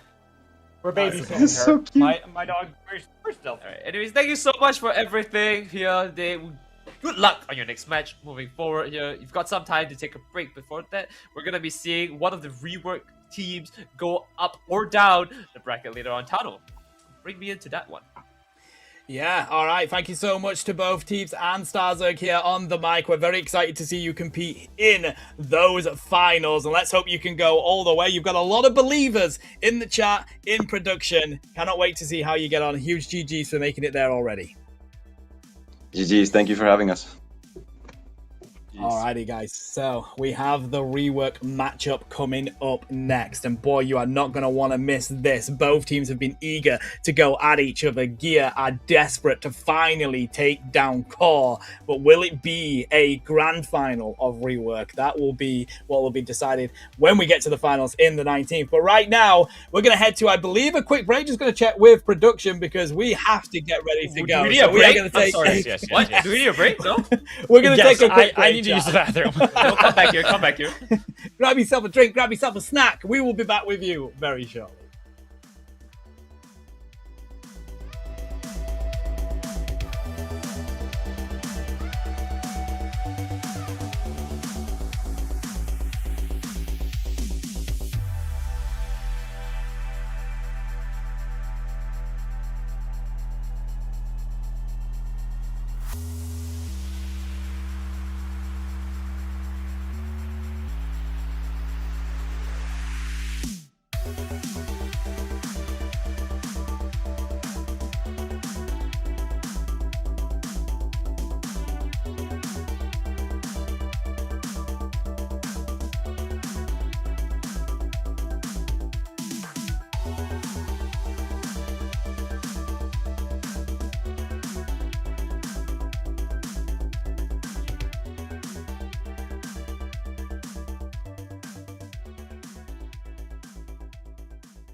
Bonjour trainers and welcome back. We have the French mighty teams of Rework going up against each other here, and this is going to be such an incredibly hard to predict game. It's my opinion. I mean, Magical, you're like, it's going to be a 3-0 either way, but it could be a coin toss, right? Yeah, coin toss. It's No, he flipped, coin tossed for it. And we got head, so we got tails. I'm gonna flip it again. See what we got. We didn't decide. Heads or tails is let's go heads Rework gear. wins if it's hits. Rework loses if it's tails. Okay, but we're gonna go geared heads or it's tails. I'll take it. Heads. That's gear. Ooh, the revenge. Is he swapping? I swapped. Let's get the predictions up if production can do that for us. The thing is, like, these two teams, Core has had their number every single time. Gear are still looking for their first win. We believe have Dodo and Ickles on the mic for us. Welcome back in, gentlemen. How are you feeling? Hi. Before we start with the interview, we have to do something very important because our team kept annoying us. We have to say 6-7, so here we go. Oh my god. They have been literally annoying us since yesterday the whole time. It was so annoying. Bro, I saw that in But chat and I literally did a 6-7 joke because I saw that, bro. I can't believe they did you in like that. Anyways, welcome in, guys. This is going to be a very exciting matchup. I'm guessing both of you, let's start with you, Dodo, are just itching to go at each other. Of course, every time you've gone up against Gear, you have taken the win. And have you done any sort of practice around it? Have you looked into what Gear like to play in this Fearless stats? Or are you just like, nah, we're going to beat them anyway? I mean, we lost the coin toss, so we lose anyway, so... yeah, there's no way we can win now. Right, Magical, that's on you. Yeah, that's how. Hey, I didn't decide it. The coin decided this, so you know Fate. that's how it goes. No, but I think this will be an exciting match, for sure. You'll make it exciting. I want to ask while I got you guys here. I'm not gonna ask the normal question of Cramrant, but I'm gonna ask the more. Is there any secret sauce that you guys are willing to divulge going into this series right now that you're looking to play that maybe your opponents didn't know, or they've been only just now doing the research while you guys are already ahead of the game on?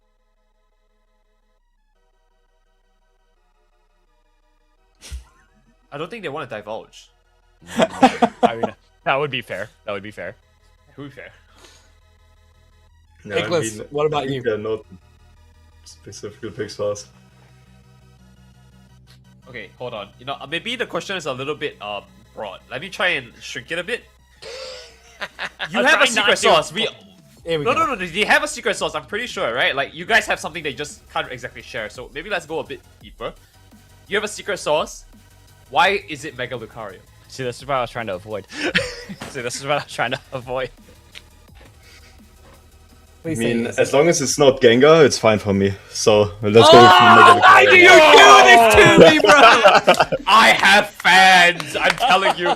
You know, just for you, 6-7. Woo! I quit, Shabam. I quit. It's been a pleasure. See you later. I've been absolutely dunked on. Oh, listen, guys, it's been an absolute pleasure to see you fight throughout the entirety of this tournament. Rework have been the highlight of this entire thing, and it's been so exciting to see you go up against each other. We may see it twice in these next few weeks again, because, you know, one of you is going to make it to the grand final. It's on the other to make it there as well. Do you have any words for each other before we go into this? Dodo, any words for Ickles to kick us off? Or for us. Okay, hold on. I mean, like, I'm playing Speedster, so try not to get killed by me. Fighting words! Fighting words! I like that. Ickles did disconnect, chat. We're trying to get Ickles back in. That is why it was so silent. So it is, you know, Dodo that did me in with the Gengar call. Bro, I can't believe you did that to me, man. I'm happy. He actually It's good to not be the one on the receiving end of these now. Now Now that Cramrant it used to be Cram for so long. so it feels so good. The problem is I want to play Gengar. But I'm a Switch player, so literally I can't play Hex Gengar. It's impossible. It's so much better on phone. That is fact. I play on the Switch as well, and I play Dream Eater. I'm with you. That's frustrating, bro. So you do want to play again, guys? Not straight up, I'm not going to do it. It's just you're on the Switch, so you can't. No, he said he's not going to do it because he can't do it. I'm taking it, bro. Yeah. I'm taking it. It's better than I'm not playing Dream Eater. It's like Hello. in 5 seconds, Hello, like guys? so impossible. Welcome back. Oh, he's there. Yeah, Ickles. So, do you you have hear any me? words for? Oh, welcome back. First of all, but if you have any words for either us, your team, or your opponents, what would they be? Yeah. It's your one chance. I hear Dodo saying that I have to try to dodge him, so I will say try to hit me then. And well, let's have a good match and do our best to have the best final we can do. Right. Sportsmanship right there. I mean, I personally don't really care, bro. Yeah. Duke it out! That's what I would say. Listen, thank you so much for being here, guys. We're so hyped to see you battle it out. I hope that you bring the best you possibly can. This is going to be an electric game. Huge shout out for you all making it this way already, but we cannot wait to see you in that grand final. Let's see who takes it first. Thanks for being on the mic with us, guys. Bye, Alright, see you. and thank you for letting me be on the Thank you. Good luck, guys. I'm wishing well to both teams on this one, but I'm also, wishing well for my Cramorant and unfortunately not for Tano's Gengar on this one.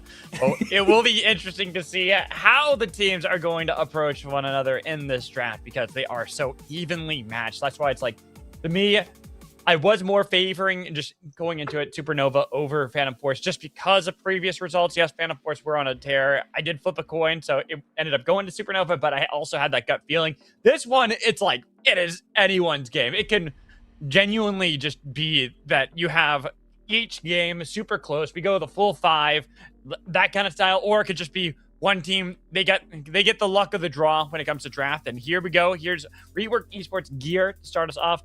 Rotaro, Skull, TT Bone, we got Ickles, got Beach, and we have Klazix? I wanted to make sure I said the name right. Smash it, mate. It's a very similar name to a Pokemon that you might know from a different game.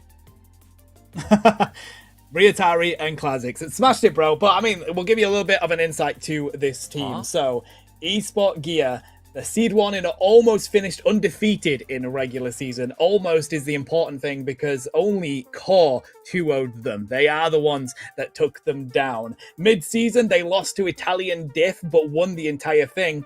Group stage, of course, it was Phantom Forces that took them down. So they are a mighty team, but they have their weaknesses here, Magical. My brain can't get past what Nitara said about a Pokemon from a different game. My brain's still trying This to is what he wrap does, around that. bro. This is what he does. You can't sleep tonight. Don't worry. I've made sure. What do you mean a Pokemon from what different game series is there besides Pokemon? You talk, Nitara. You're talking about Core. Right, Core, we have Cascade, Dodo, Veru, Azalito, and of course Aaron going into it. I mean, accolades aside, this team has proven its worth as we take a look into their run throughout the EUML Masters here. It's going to be a very interesting lineup of 2 zeros. And I'm going to be real with you here. It's going to be a very, very solid run. 2 zeros, 2 1s across the board. Not super clean to the end where we had lost zeros, Rework Express Gear, and MTC. But for some reason, Supernova on the 2-1 against them. Now that is something that we hope to see, maybe if they go in against them here. But first, that means that Rework Esports Squad would have to lose. And I don't think that losing is in their dictionary. Well, this is it. This is the important thing about Core. So they started as the 3rd seed. They didn't make it to the 1st seed to begin with, and they only lost to Italian Diff. In the regular season, they've 2-0'd everyone except Team Int, which was a 2-1. And then, of course, that loss to Supernova, which was 2-1 to Supernova.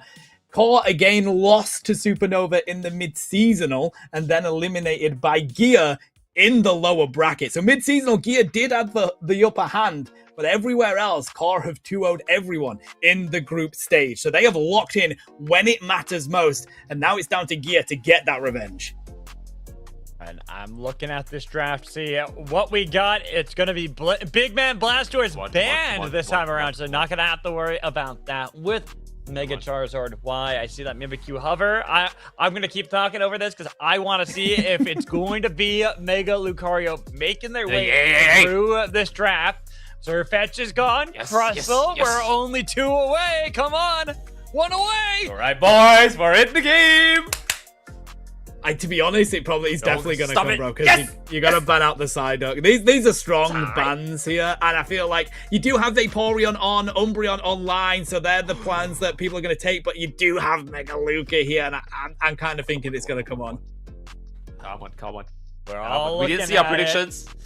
Whoa, Cascade, you tantalizing me. Cascade's going through all these orders. I have a feeling that it's going through all of these, debating what to do. Vaporeon, locking, denying the evolutions. It's Garchomp, no Mega Lucario. You know, it would be funny if he just scrolled through all the all-rounders and he's just like, all right, whatever it lands on at the end, I'll just pick that. And then it was Garchomp. Alright, let's see what gear are going to answer with, because like you do have the strong Vaporeon, which is great crowd control, but also good heals. Skull's going to pull out the Cerulege, and Ickless gets the Mew, one of the best ranged attackers, and one of the best ranged attacker players on it. I really like what gear have drafted so far. This is a very solid comp. Umbreon, Cerulege, Mew. Well, the Garchomp, it's nice. You've got to get to the late game. This mid game is going to be brutal when you have both Garchomp and you have Mamoswine, both of which need to get towards the later stages of the game. Aaron might be able to kind of help out with that gap in the mid game on Darkrai, but it is going to be difficult, especially looking out what can still remain for gear. Suicune was left wide open. There's the Mega Lucario. All right, point on the board for me. Point on the board for Magical. Dodo, it's your turn. Where are you at? Dodo, okay, Talonflame. This is an interesting decision here. I mean, you know what it is? Literally just that interview. It's like Dodo is going for Ickless no matter what. Yeah. Locks in the Talonflame. It can do decent against Cerulege as well, but on the other side, like everything else looks to lock down this Talon. So that is Dodo locking in and being like, look, I am taking down their range attacker no matter what happens. With Darkrai, Core have quite the scary comp if you are an attacker. If you're Mew, you are dreading life right now. You're looking at this like, please protect me. But then you have Mega Lucario and Cerulege saying, deal with it yourself. We're going past you and we're going to fight them. I'm very curious to see how this is going to work for Core, because their whole identity is making sure they can quickly start off these fights and then get out of dodge before they have to really deal with anything. While Gear, they have great ways of surviving. Both the Umbreon and the Suicune are great zone controllers that it's going to be hard for Core to actually get past them in the first place. Production, bring up these predictions. Bring up these predictions, production. Yeah, let's bring the prediction up first, but as we bring that up, right, it definitely feels like this game, there's Rework Esports Gear versus Rework Esports Core, right? And then there's also a sub-battle, like a B-plot, where it's just that's it. The coin spoke. So, my fault, I'm sorry, Gear. Ryotari, I'm sorry, you know, that's my fault. You know, should have been on RWG when you picked that up. Oops. Granted, you did also say a 3-2, so that's still saying they're picking up some wins, you know? It's not saying that they're not going to get any. They're going to get the wins with Mega Lucario. When they swap it out, then they lose. I mean, they can only play it once, bro. It's full fearless. Right. But, exactly. So look at the Delmice afterwards. That's the second win. The fact is, though, I like the Delmice. I don't know why people are not more hype on the Delmice pick. It's one hook. You know, like a certain other Pokemon from a different game. Bro. Just saying, one hook is enough sometimes, especially if you get the right target. But it's so hard to get the right target. The right targets are protected so well. Good. Sounds like a skill issue. The opponent is the right target. Anyways, guys. guys. Rework Esports Gear on your purple side. Rework Esports Core on your orange side. Let's take a look at them going into it here. It looks like Beru wants to get into an early invade, but if not, I think we're going to go and jump right in. Looking at these lanes right now, it's not that easy for that Lucario to get the stacks, but they are trying to put the pressure onto that Eevee. Here, though, Beru is doing what you want to do on this win-up. As Alito's coming into the party as well, right, Tori's going to have a difficult job at getting onto Cerulege here. Ooh, it's right there, Tari is trying to get away, but it's going to be this full invade that's still being attempted by Core here. They are eject to steal some away. Nice eject button away from Beru to get out of there. Almost Ryotari taken out as they're trying to get rid of that Eevee. The Swift not quite enough. It's going to be enough for Core to get out. Yeah, I really like how Azlido and Beru cosplaying as Sable Eyes here, even though you can only pick it up once in a Fearless draft. But all the same here, they've got out with what they came for, they distracted them, and right now it looks like they have a minor advantage across the board here. Starting out strong here though, Darkrai getting knocked out by the Mew, and this means that bottom side priority is towards Real Esports Gear. We're gonna just short it to Gear and Core from now on. Yeah, we're gonna have to, bro. It's so hard to cast these two teams together. We found that all season. Here comes the fly coming on in, though. Does find the KO on Ickless. Dodo with one on the board so far. They're not gonna be able to find classics, though, but now they're gonna see if they can take them down with the Ceruledge. The Sleep Magical works so well with that fly. It's a good combination there, and that's just kind of what I was saying. If you can burst them quickly, it is going to work well for Core with Darkrai and now Talonflame already level 8 for Core. That is crucial for them to continue the snowball as well. Make sure they're utilizing that increased XP that they can gain from that to make sure they're not dealing with any sort of mid-game from Gear. Right, and already this means that they have a great advantage moving into it. It looks like they want to take a fight. Now, I do recall Dodo's dictionary has the word Ickless somewhere, so let's see if we can find that. He's going down, he's getting dirty onto the Suicune here, but it's not enough. They do try and get onto Ryotari, and of course, Azlido follows it up, but Lucario on the back foot tries to pick up Cascade here, wants to get another KO, but it looks like Dodo turns it around. It looks like the Bitter Blades coming in tough and strong. There's the damage, and almost picking up another double there. And fortunately for them, it looks like they have to back away, and Core is on the back foot here with another KO to just stop them from advancing. That's the place here, advancing here at level 9. That is already 7 minutes on the clock here. Ryotari is down for the count here, and Dodo is just making headways with his team here all by himself. Bro, I'm trying not to glaze Dodo so much because people say we do it, but bro, how can you not? Triple KO on that Talonflame once again. Brilliant push from Cascade as well. Esport Core do manage to bounce back, but Gear, they had him for a moment there. Now look at it. That's going to be a 37 over Cat Magical. Getting so much right now for Core, and this is crucial for them to make sure that they're not having to deal with that mid game that normally would be so difficult for them to get past the Goodbye and the Piloswine stage. They need to get up towards those evolutions, those critical stage 3s, and they're doing a great job of it right now. Level 11 for Dodo. Right, it's gonna be a very tough fight going into this here. They're past a minute down to the bottom side. It's a Registeel as well. Damage boost for Dodo, so he can get stronger KO advantages. Like, wow, sign me up. As they go around here, Beru is holding the fort, but it looks like the teams are finally going in. Ryotari with the Revenant, and there it is! Comes in, cleaning it up. Nice. This means they've got one chance, one advantage, one dream. They got a second into it here. Gear is in a good position. My 3-2 dreams might actually come to reality. Sleepy! Blitz Nightmare there, yeah, that's going to stop the KO coming through from Dodo, but they find it anyway. Mammoth Math going straight onto Ickless. This is so difficult for Ickless to get away. Has to use the Mystical Mirage. Muted Auto going to be sent for them, and they manage to get the 180 onto the Mammoth line. Meatlook works a treat from them as well, and they find the KOs. That was a brilliant team synergy moment for Esport Gear. Absolutely impeccable from them on how they kept Ickless alive. There's no real reason that Mew should have survived. Get that mean look, perfect timing. Barely gets them out of there. They turn it around, and now where everything was looking disastrous for them before because they had these speedsters getting out of control, they have suddenly turned it back to an even game state. Right, and with that being said, even game state aside, it is also even on a timer. With the first 5 minutes up, the last 5 minutes remain. 92 points to 131 here, advantage to Core by just a small margin of 29 points. That's a great start here, and Dodo found his Ickless here, a match made in heaven.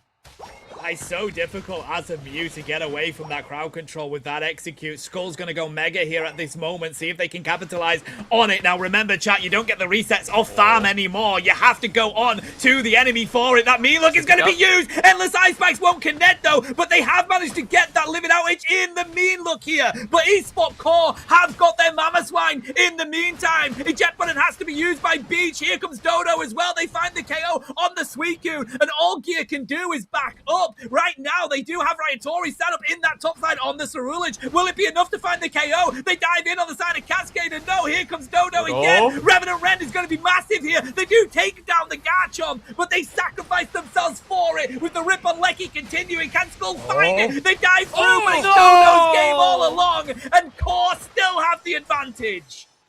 Nice play from them to make sure there wasn't that miraculous steal out of Mega Lucario. So Regieleki making their way through the top path and giving Core this massive lead for themselves, getting set up for this upcoming final stretch. But at the moment, they're still looking like they could potentially fight. Dodo is debating just stealing away some stuff, but then gets spotted out by the Suicune. Will make their way out. But all the while, Cascade grabbing a free Reg steal for the team.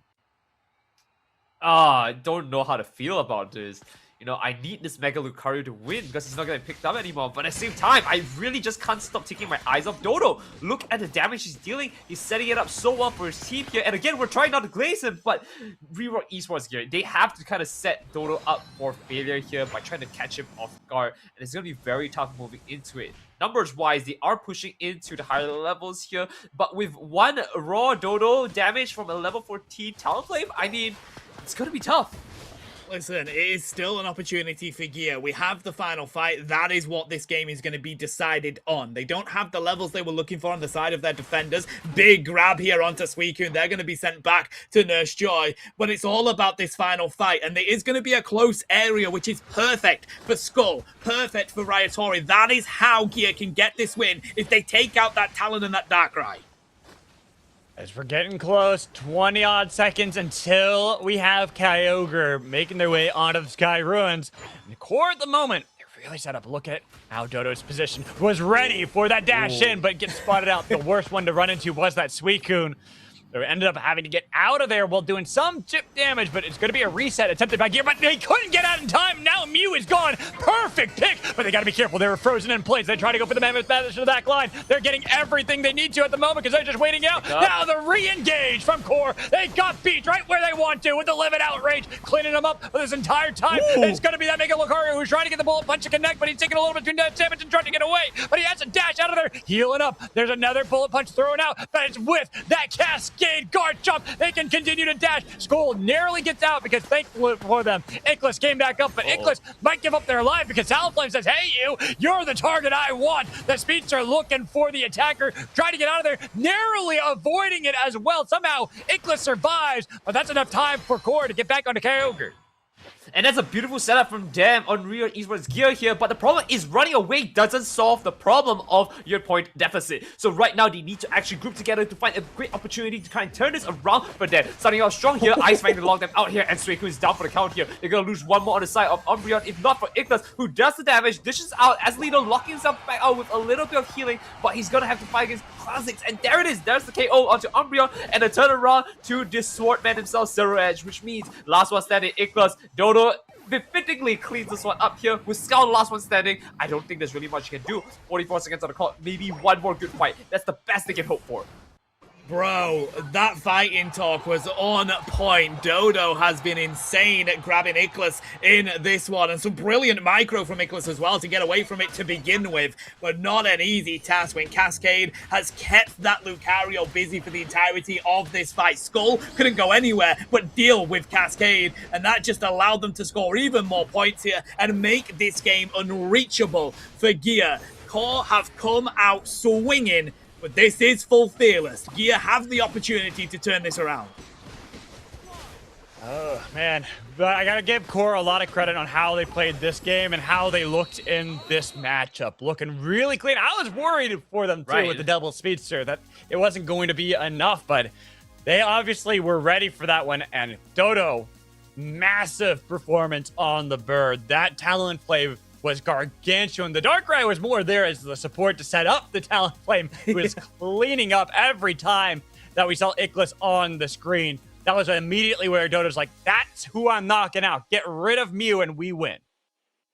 Wow, what we do have as we try and get these stats up, I believe might be on the mic just yet. Oh no, we'll just wait. We'll just wait for them to come on in. Lobo, can you hear us? We have the legend. That is Lobo to give us some analysis. Can you hear us, buddy? He's just joined the VC. Welcome in, There my we guy. go. Yes! Hello, lads. How are we doing? Good, how about I'm yourself? glad you're here. I mean, what a game. What a game we just watched. And unfortunately, that stat line, I have no ill will, but that just shows you how bad Mega Lucario is. Sorry, Nightera. Sorry, You know, Nightera. I I have brought to you agree. in this world. I can have take you to out. agree with this. You know, it looks like Cramorant might be the best pick that we have had so far. But I have a few questions. Who let Dodo have a Talonflame? Did we not learn our lesson from yesterday? Did we not learn? No. Clearly not. Absolutely insane games, boys. Absolutely insane games. Can they keep it up, though? That's the question, mate. It's full fearless, right? They got massive picks, but Gear, I mean, they have strong Pokemon themselves. It's all down to Gear to adjust now. And Core, they've got to keep up that momentum, mate, right? I agree with you 100%. Look, you've taken away, I mean, we know, especially with Ickless, we saw a lot of really nice secures, absolutely disgusting ways that they can get out of those instances. Cascade on the guard jump as a lead to the 84k healing, absolutely massive. So, I mean, you've got a lot of picks here that are no longer allowed to be played. That is a lot of the top meta that is just going to be eliminated straight out. I mean, you've still got Blastoise, you've still got the Mega Charizard Y, you still got Sirfetch'd on the board, but this is 10 Pokemon that can really shift the way a game goes, even if you just pick one of them, and all of them are off the board. And I think that's the beautiful part of full fearless, my guys. But let's get into some highlights, because this was nasty from both teams. Highlights, you do just mean we're going to watch the montage of Dodo on Talonflame, I mean, right? yeah, absolutely, All right. absolutely. We've got a lot of really nice highlights, but I think something that I really want to highlight here was Beru was immense in this game on that Mammoth. True. Like, Right. just absolutely, literally, Gargantuan was a mammoth of a mammoth in this game. That it just, I do love Mammothswine for this reason as well. Well, early game, yes, struggles, but you can see just once you get past that, how hard it is to get past them. Are we surprised, right? That's the thing. Look at the damage. I think the main point of why Beryl on this Mammothswine was so good is because as good as Dodo is on that Talonflame, we expect it to go hunting, but Talonflame does not hunt solo. It's a pack animal. It's a pack Pokemon. So Beru finding these picks on these specific Pokemon allows not only Talonflame to get the final hit on fly, but also reduce that cooldown, which enhances its movement. So, and this is the final fight here. Beautiful Endless Ice Spikes to start. But Ickless is already down, and look how far deep Beru is in, and he just doesn't go down. So it's the target selection for me as well from Beru, bro. I mean, Pause this. Ice Fang is without a doubt the best crowd control in the game, in my opinion, and the way that they utilize that on the right targets just to set up the KOs coming in. Here from Cascade, though, this is brilliant. Skull was going on the Mega, and Cascade just holds their attention the entire time. They can't get into that backline. They can't deal with the speedsters because Cascade holds that attention from the strongest Pokemon on the field for Gear. Yeah, I Mind agree you with as it. well. Sorry, go Oh, ahead. sorry. My apologies. All right, yeah, because I wanted to call it out as well. I mean, we glazed like Dodo so much, right? But did you see how Cascade just waited for the close combat to end? Yeah. Like, out of range, waited for it, then did the Dragon Claw into it. Like, that was a beautiful display of knowing your opponent so well. And I mean, that's the kind of thing with sister teams, right? Like, you've played with them so much. This is your training partner. It's a limit test. I agree, but also look here. We had Dodo go topside, break the pad. We had Lucario try to get the 50 in. It was stopped by Darkrai. A lot of back and forth in this match, but a lot of it just... what was that fight? The Kyogre wasn't even taken. There was KOs back and forth. There was enemy team central area. Beautiful engages. I mean, that was game one, boys. Like, what do you expect in the upcoming games when these meta Pokemon are not available? Like, does this get more creative as we go through Fearless Draft? It's going to have to be. It's going to have to be more creative Right. from both sides, mate. And to be fair, these teams are creative. That's the joy of it. Other than Dodo not playing Gengar, they are very creative, and we're going to see that coming into this next game as the draft starts to kick off here. I'll let you guys have it. I'll catch you guys at the end of this one for some more, I guess, Dodo Yes. closing. Have fun, boys. I'll see you there, Lobo. Thank you so much for joining us for getting into this draft. And my big question is going to be, how do teams adapt as we go further? Not just with what they pick, but what they ban. Because we are having a swap of sides, right? It will now be the first pick and first ban for Core. They end up taking off the Mega Charizard Y themselves. I'm still looking at that Blastoise as a possibility. Actually, wait, I think it was Gear having a misban the first one. Not banning immediately, going for the Charizard Y on Core side, then with the Sarina for Skull. Very interesting ban. Gotta stop Cascade getting that Serena, mate. It's one of their best Pokemon. So I like that approach from Gear. Oh, the thing is, to me, it's like, yes, that's true, but look what it's left up. It's Psyduck, Blastoise, Blissey. These are all left open. Umbreon can't be picked there, so I think we gotta... Yeah. So I think it was... Hey, Lobo, welcome back! Welcome back, my guy! I was like, How's it going, I'm pretty guys? sure that must have been a misban then from them on the first one. No. It's not a misban. They just wanted to see more screen time with Lobo. Oh, okay. I mean, who doesn't? to be fair, I love being on the mics with all of you boys as well, but a reweight gives me a chance. So, I mean, it's interesting to see how this is going to go. A lot of picks come off as we say. So, I mean, what are you guys thinking here? Because we're seeing something very common in these last two games, especially when Tana casted yesterday. Score early, score fast, score big, and kind of take that final objective out of the game. Now, what Pokemon do you guys think are going to enhance that? Or is it just a full frontal pressure that you have to go from both teams? I think Are we the difficulty... going to give the bad answers? The ones that we want to give? Or like good I'm answers? going to be honest. I think that... Okay. Honest answers. The difficulty is that both rework teams do that, Lobo. So they both like to score fast, they like to score early, and really outscore their opponent. So we're kind of ending up like we just witnessed then, where both teams are constantly scoring. So it kind of levels out to just being all about the team fights here. That does make sense as well, because now we've also seen that these rework teams, they're siblings. They're joined at the hip. They're Nitera pointed out before, they're scrimming against each other. They know each other so well. So how do you now come up against how do you now trick, or how do you now outplay someone that knows you so well? I mean, Magical, give me your thoughts on this one, because I want to see what you guys say. There's an easy answer, Magical. Okay, I know. There's actually an easy answer. So I could go the meme, and I could be like, pick my Kramer and go this style. But I'm actually going to say, I think if you're so used to how each other plays, like, you got to have some this is why I was wondering if there's the secret sauce that they've been cooking up behind the scenes, because you have to have something if you're trying to catch your opponent, especially a team that knows you very well, off guard. You got to play something they're not expecting, in my opinion. You have to go with something that might be more towards those team fights, more towards the late game, and not Lucario. And it's not Cramorant either. No, it is. I guess I've got an idea. Obviously we've watched the Asia Champions. We've seen it all come through. We saw it a bit yesterday. How are we feeling about Delmise, boys? Because this is going to be the Pokemon. I was gonna say. This is going to be the Pokemon that's come out of the woodwork for me. I mean, watching these games with some of the EU players, they're playing it as a tank Delmise, a lot of shields, a lot of really fast control, forward control as well. And it's in that place where it takes a lot of resources. Magical, I'm with you. I'm a Cramorant believer. I'm really disappointed that they shrunk the size of the Hurricane. It was fine. It was perfectly fine. But let's bring... I want to ask you all about this Delmise. Now, Tara, you had the best reaction to my suggestion. So why don't we ask Tano what he thinks about Delmise? Because I really want to get his thoughts on that one.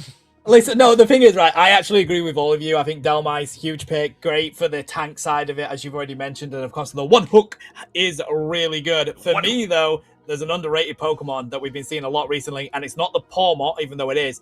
It's Empoleon. So give me that one, Nitro, because I think between them... Boys, That's enjoy kind the of what draft I was then. thinking too. Enjoy the reset. I will see you guys after the game. Thanks, buddy. See you on the other side. So I was looking like, yes, I like the Delmise. I think that's actually a really good shout out by Lobo. And yes, fine, Tara. But I was thinking more, if you're going to look at how these drafts are, you're thinking late game.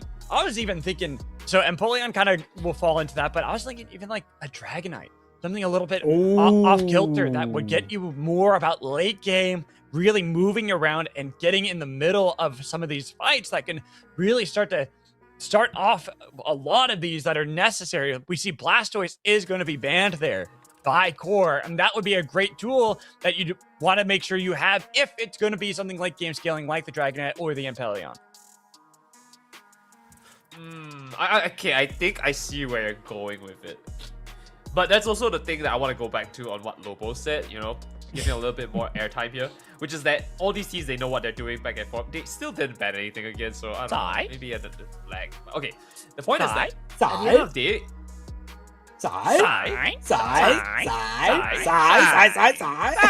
There we go. Yeah. Right, back to that, it is that ultimately I think Delmise works because if you can just take down one player of their team, that's a 5v4, and that technically just makes it so much easier as a team fight, right? So I really agree with the Delmise pick, but only specifically because it's a Delmise pick, be it a tank or not. You just need to find a way to unload your damage to one Pokemon, play it out a little bit, and then suddenly you're going to another fight. It is about what you build around it, though, for Delmise, and that is something that they'll have a think about, because it's great with the shields and does take a lot to take down, but you are pulling somebody in for your team to KO. Let's see what they do with that one. Gear, though, they're going to pull out the Mimikyu here, my guy. Miraidon, again, Icarus, a brilliant range attacker on that Pokemon, but the Mimikyu just works in pretty much any comp going right now, especially against those mighty ranged attackers that Aaron has just picked up. Man, I gotta say, I'm really like this comp, though, from Core. Inteleon, a great answer into Icarus's Miraidon, something that can provide a lot of range. Great pick tool in Cascade on Machamp with a Snorlax Blissey to help back them up, too. Because you can even rely on that Snorlax and Blissey to make sure they're protecting the President, making sure that Aaron's going to be perfectly fine in these fights, while Cascade will be running into the back line, trying to grab Icarus or Atari here on Sylveon. So I really like what Core have drafted so far. I really think they have a solid Core as a unit right now. Hold on, last pick here. If Core really wraps this one up, I think now this is a really solid pick, right? Yeah. Because again, we had the same issue before where it's like, okay, I got Psyduck, I hold the field. You know, technically you cannot KO me until my Psy ends. Now the question is, can they actually pull through with all this damage though? This is a very high damage cut from Core. Gear has a little bit of a slower play, but a lot more ways to lock you down. Now I'm interested to see. I do worry about Gear's front line here. I know that Slowbro is always going to be one of the best defenders with that Unite move, but there's too many from Core and too much damage from Core. I mean, Submission Machamp is just going to get straight after these ranged attackers. You can respect the 1v1 between Skull and Cascade, but it's just the fact that there isn't enough front line on the side of Gear for me, Magical. I think it's going to be tough for those attackers to do their job. It's really hard. It's really hard. You are very susceptible to the Machamp. You're susceptible to Leafeon flanks as well. It is going to be onto that Slowbro and Mimikyu to kind of play more of a defender role, even in the Mimikyu, to make sure you're using Play With Me, not as an engage tool, but something that is going to help protect your backline. Make sure the Miraidon is getting a lot of damage, Sylveon's getting a lot of damage, because otherwise you don't really have much you can do. And that's even difficult to say, because then there's Inteleon on the other side for Core that's going to do a lot of damage to you while you're trying to protect your carries. At the end of the day, it's going to come down to the games, which is what we're seeing right now. Gear is on your purple side, Core is on your orange side. Moving into it here, not any invades. I can see up at the... Yeah, I opened my mouth a little too soon. I do see a duck walling down the street, and he's going to say to an EV, hey, have any EXP? Got any grapes? Well, what we do know for sure is that winning the Hollow-Air battle right now is going to be this Psyduck up in the top lane, bro. I mean, got to give it to Cascade. He's got the mighty karate combo for them, but it's all about Beached having the summer Hollow-Air for me. Ooh. That is a nice call. Still, my mind's just stuck on the Lemonade song. Still. Don't worry about it. We'll get there when we get there, right? Sai. Moving into it here, though, is going to be a Sai going in for damage, but we're not seeing anything happen on our top side here, so we're going to give a ring check on that and move to the bottom side. I think that as long as Gear have a kind of boring game, they're actually in a safer spot than anything else. They want this game to be a little bit more passive early game, and when we have more action, it's going to more benefit Core. That's just a great pick right there from them. That's great for them to take advantage of that, but they want more small things like that. They don't want full skirmishes. A small pick going to be beneficial, even some damage. You can see the range that they're utilizing here with that Miraidon. But as long as they're staying away and keeping Core behind, Aaron, that poor Sobble will be crying about that one, that's for sure. He's kind of working for Gear here, though, mate. Like, they are managing to keep Cole behind, as you've mentioned. Dodo is trying to limit Skull up here. That's going to come through, still open the door, because the 1v1 between Mimikyu and Leafeon, Mimikyu will take the better of that if you can't have the Emerald 2-step. Hyper Voice on the side of this Sylveon is such an interesting decision, because it can be so hard to get away from now, Magico. We just saw right there. Poor Leafeon's like, I can fight. No, I can't. Because now you can't do what you normally want to, which is get in, get out quickly. You're locked into these fights, and just look at this damage Ghatlue is doing right now on that Hyper Voice, just constantly chipping at them. And then Beat showing up too, just be like, hey, I'll help you out. Dodo, it's actually about the same level. Nice submission. That should be able to pick out that Psyduck. But we see that Ghatlue's trying to make it even. Gonna get a knockup back onto the supporter, but that's another submission with the help of Razor Leaf. Trick Room put down by Skull, but too little too late to help the top side. You got to be careful. Emerald 2 dodge narrowly by Skull, putting down another Trick Room submission onto Cascade, who had the eject button away, but they blocked him down for a long time. Barely gets out of there with the help of the artillery camps, and now Dodo taking some damage as Beach has shown back up. Nicely done, though. I mean, I was a little concerned when Skull got a little lonely and wanted to join them, but all the same, thankfully, Beach came back in on time here to stop him, and they almost got another KO with it, though. They are having priority onto the top side here, but onto the bottom side as well. It's going to be a little bit tough for them to move in here, but look at Beach again, just waddling up here, and all I can hear is the cries of the three of us going sigh.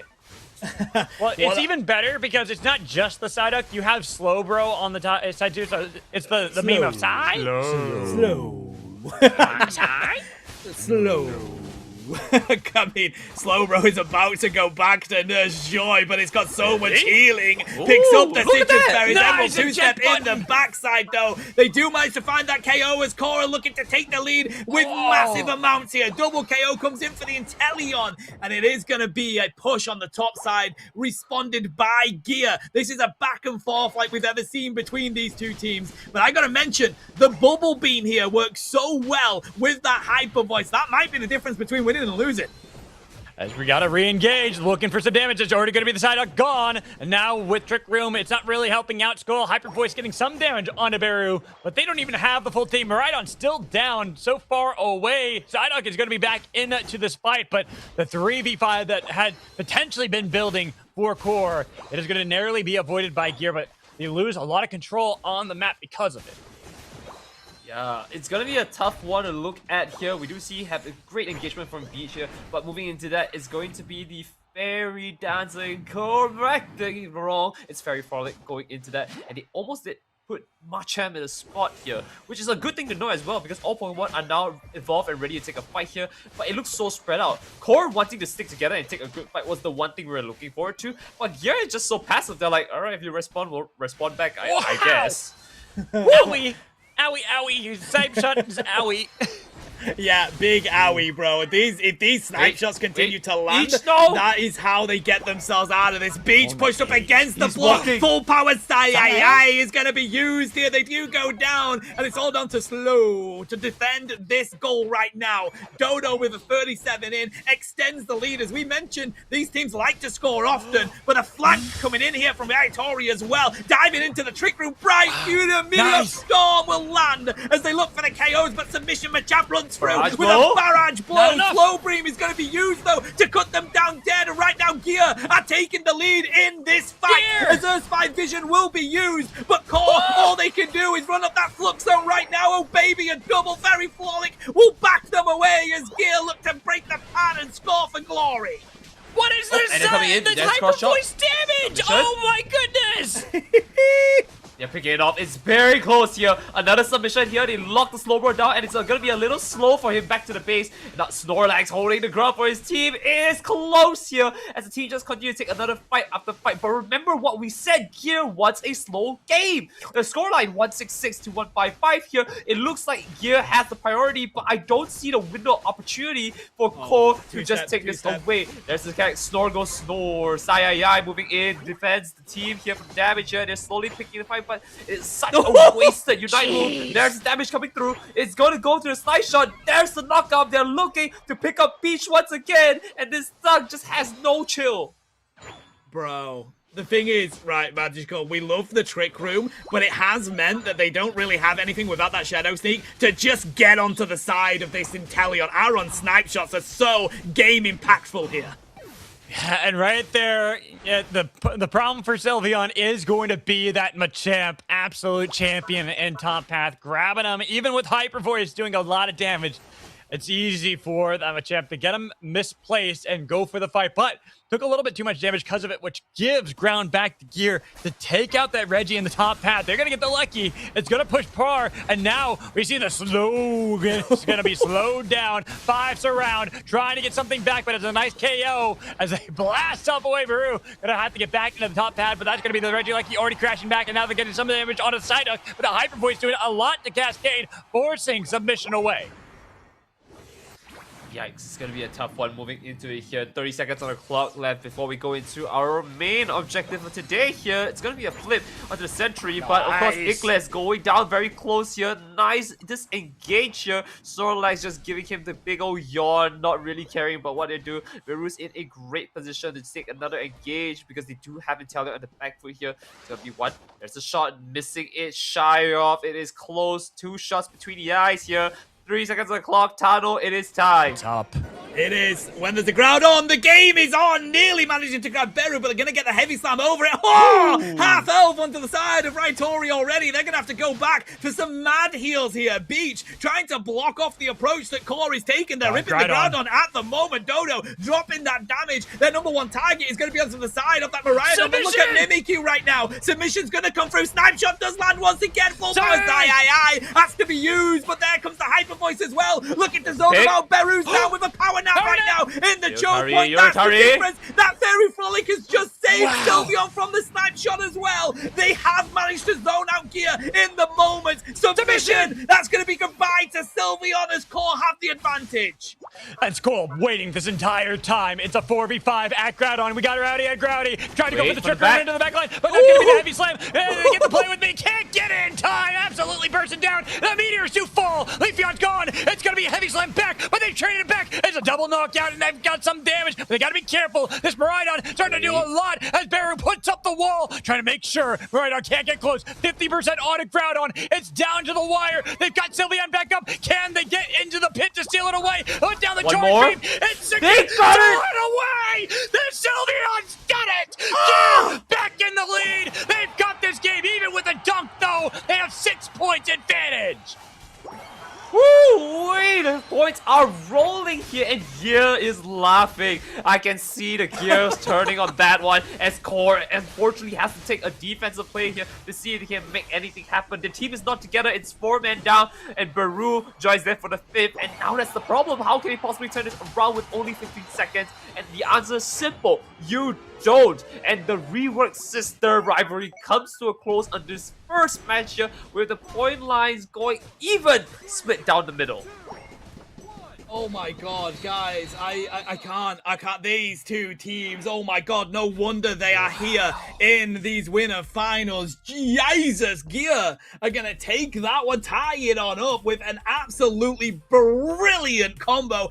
A Hyper Voice, right, Tori, you legend. Lobo, get on this mic, my guy, I need you, I'm speechless.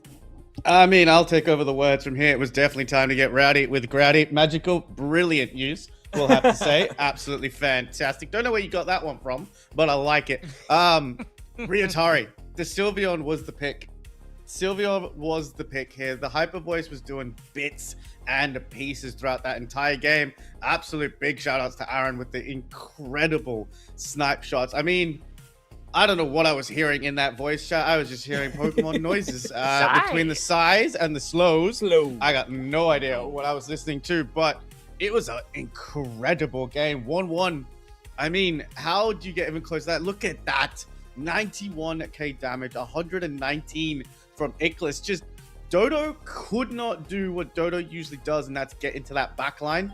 I absolutely loved the patience shown by Skull when he was in those bushes, just waiting for a chance to put that Trick Room down. Absolutely fantastic game, boys. Azalito, 107k healed. Beru, 104k taken. And of course, if Ickless is dealing out that 119, let's call it 120. Let's round up for him just to be favorable. But the battle between the Rework esports teams is so incredibly close. I mean, Core had a fantastic game off the back of Dodo in that first one, but this one has to go to Ryutari and Ickless. But let's not take away Quazix and Beach were brilliant providing that front line.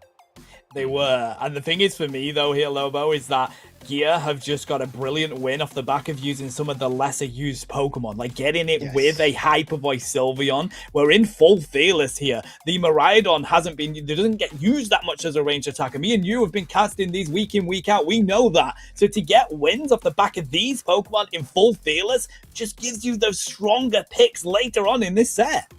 No, I agree with you as well. The Leafeon's an interesting choice as well because we know Dodo still has that Glaceon in the back pocket, and we know what a demon that he is on that Glaceon. Psyduck being taken out of the game as well, so we're losing some of our important defenders and supporters.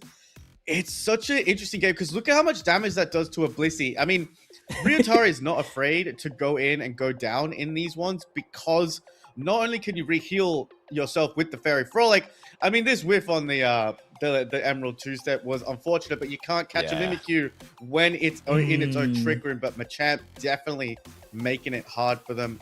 I love I want to say just the team synergy. A lot of the times we can see team synergy between usually one team that's in the lead, but there was a lot of really nice teamwork going on in this game. But I think just Gear's ability to work together, whether it's the Psyduck and the Slowbro combining with Ickless on that Miraidon or Ryutari on that Sylveon. I don't know what call that Ryutari has to make in that draft to be like, guys. Listen. Bubble Beam, bro. Sylveon. And again, it's the Bubble Beam plus the Sylveon that's just taking all that damage away. And that's just unfortunate. The barrage blow into the slow beam. I called it out in chat when I saw it. Slow beam, I think, still one of the best Unite moves in the game. If Slowbro gets a little bit more done to his kit, we could see this monstrous demon slowly walk its way back into the meta. Please no. I can see it. I definitely can see it as well, but I gotta want to just go back into this and go into what you were talking about, Lobo, because it felt like both teams just had great synergy. Like, you look at so many of these fights, the target selection, and you can see why everyone's been so hyped about these two teams and be like, we're expecting these to be the teams that make it back into the grand finals as well, regardless of who wins this one, because just how good they're looking, even against one another, where they have that team synergy. They play even from behind, from ahead, whatever way they need to, so well. Like right here, Ryutari, I cannot believe still stealing away that. But at first it starts off where I thought it was a little tragic because the Sylveon got caught out in a pretty awkward spot in the beginning of this fight right here. Yeah, but look at this beautiful eject into the submission. I think we're going to see it again come through. But the eject into the from the submission gets caught out here, gets put down as well, unfortunately. But we saw the Fairy Frolic come in. And, you know, fortunately for the Sylveon, there's 3 members around you that you can heal right back off. Skull's patience here to go onto it, and then the Bliss Assistance coming through. Again, just so good because it's the Bliss Assistance damage that takes out Skull on that Mimikyu. And unfortunately, Slowbro just so tanky, has to pop that eject button to get out of the Azure Spy Vision range because those crits are definitely going to hurt. But here is where it all comes down to. Machamp and Inteleon. An Inteleon that's not playing Liquidation just doesn't have the rip. And of course, there's a beautiful A beautiful Slow down, egg slow bomb down. coming through to stop the enhanced charge beam, and Ryutari is in their calm mind. He starts screaming like a Karen because he wants that Groudon. It's the last toy on the shelf. They want it for their child, and they take it beautifully. I mean, it's such a wide cone of consistent damage coming out from a Hyper Voice Sylveon. So you wonder how good a secure tool is Sylveon if it's completely left unabated. I'm not sure if Hyper Voice is unstoppable, whether you can stop it whilst it's on, but again, it's very, very hard. But I think Azalita did a great job trying to stop that enhanced charge beam, which stopped the rip as well, but it also gave time for Azalita to come in and scream for the win. It's the calm mind, isn't it, that they use going into it that just gives them that strength to do so, because it can block one move and it does exactly that to get that. But to be honest, it kind of wasn't RNG, bro. Aaron's there with a basic on Inteleon. They've got the snipe shot as well. I'm just watching it on the stream as it goes by. Yeah. You've also got Machamp going in with a crit basic. So right now, it is anyone's grab here. But it's lucky that that cone is so big and the perfect calm mind by Ryutori to be able to get in there and stop that Azalito block is massive. So it came down to literally the wire on that one. We've got another game up next. Boys, I'll see you very soon. Enjoy this one because it's one apiece. We've still got so many more games left to go. It's a fight game. Don't worry about it. We do. I feel like, maybe this is my time to be wrong. Wait, already my sweep is gone. But I'm looking at this one. There's that Gengar band making Tano sad. Wow. So no. Oh, wait. I was going to say, are they going to do that as well? Just get rid of the Lucario too? And then they're going to ban Kramer as well, yeah? No. Three-man ban? They got it, bro. Bias. Okay, a Blaziken ban here. Now, something that's interesting to see is we are having a swapping of sides. The core is going to be on the purple this time around, and they're banning Sableye. They're hoping for these strong mons to be open, letting the side of Gear have to ban both the Sirfetch'd, the Charizard, then Serena to deal with Dodo on that too. They have so many options available now. Big man Blastoise. Do you lock that in? You've got to. Know. No, you've got to, bro. You have to. It's fearless draft. We're here in game 3. 26 Pokemon are banned out. You cannot allow Blastoise on the other side, so Call, lock that one in. Gear, though, they're answering big time here. Crystal's going to be on the field. Let's see what they're going to pair that with, because it won't be the Mamoswine. Ickless gets their Mewtwo-Y. I'm going to be honest here. I want to see more defenders come out from either side, because moving past this third game, on the fourth game, it's going to be very tight if they actually go in with more defenders. Yeah. Oh, my let's go! Got another point on the board. Whatever. Grammy, baby! And with Eldegoss to help buff it up, Blastoise to help heal, but has to deal with Pawmot from Skull. That's going to be very difficult to get away from. I want to see the Trevenant. I want to see a Goodra. Those are good picks here. Pawmot is going to be massive in this one. If you want to bring a challenge over to Aaron, Pawmot with that Supercell Slam is the call. Love the alchemy as well from Gear here. That's going to be great for the team fighting that. And honestly, guys, I think this Empoleon is so underrated right now. Cascade, it's a good answer, bro. I love this.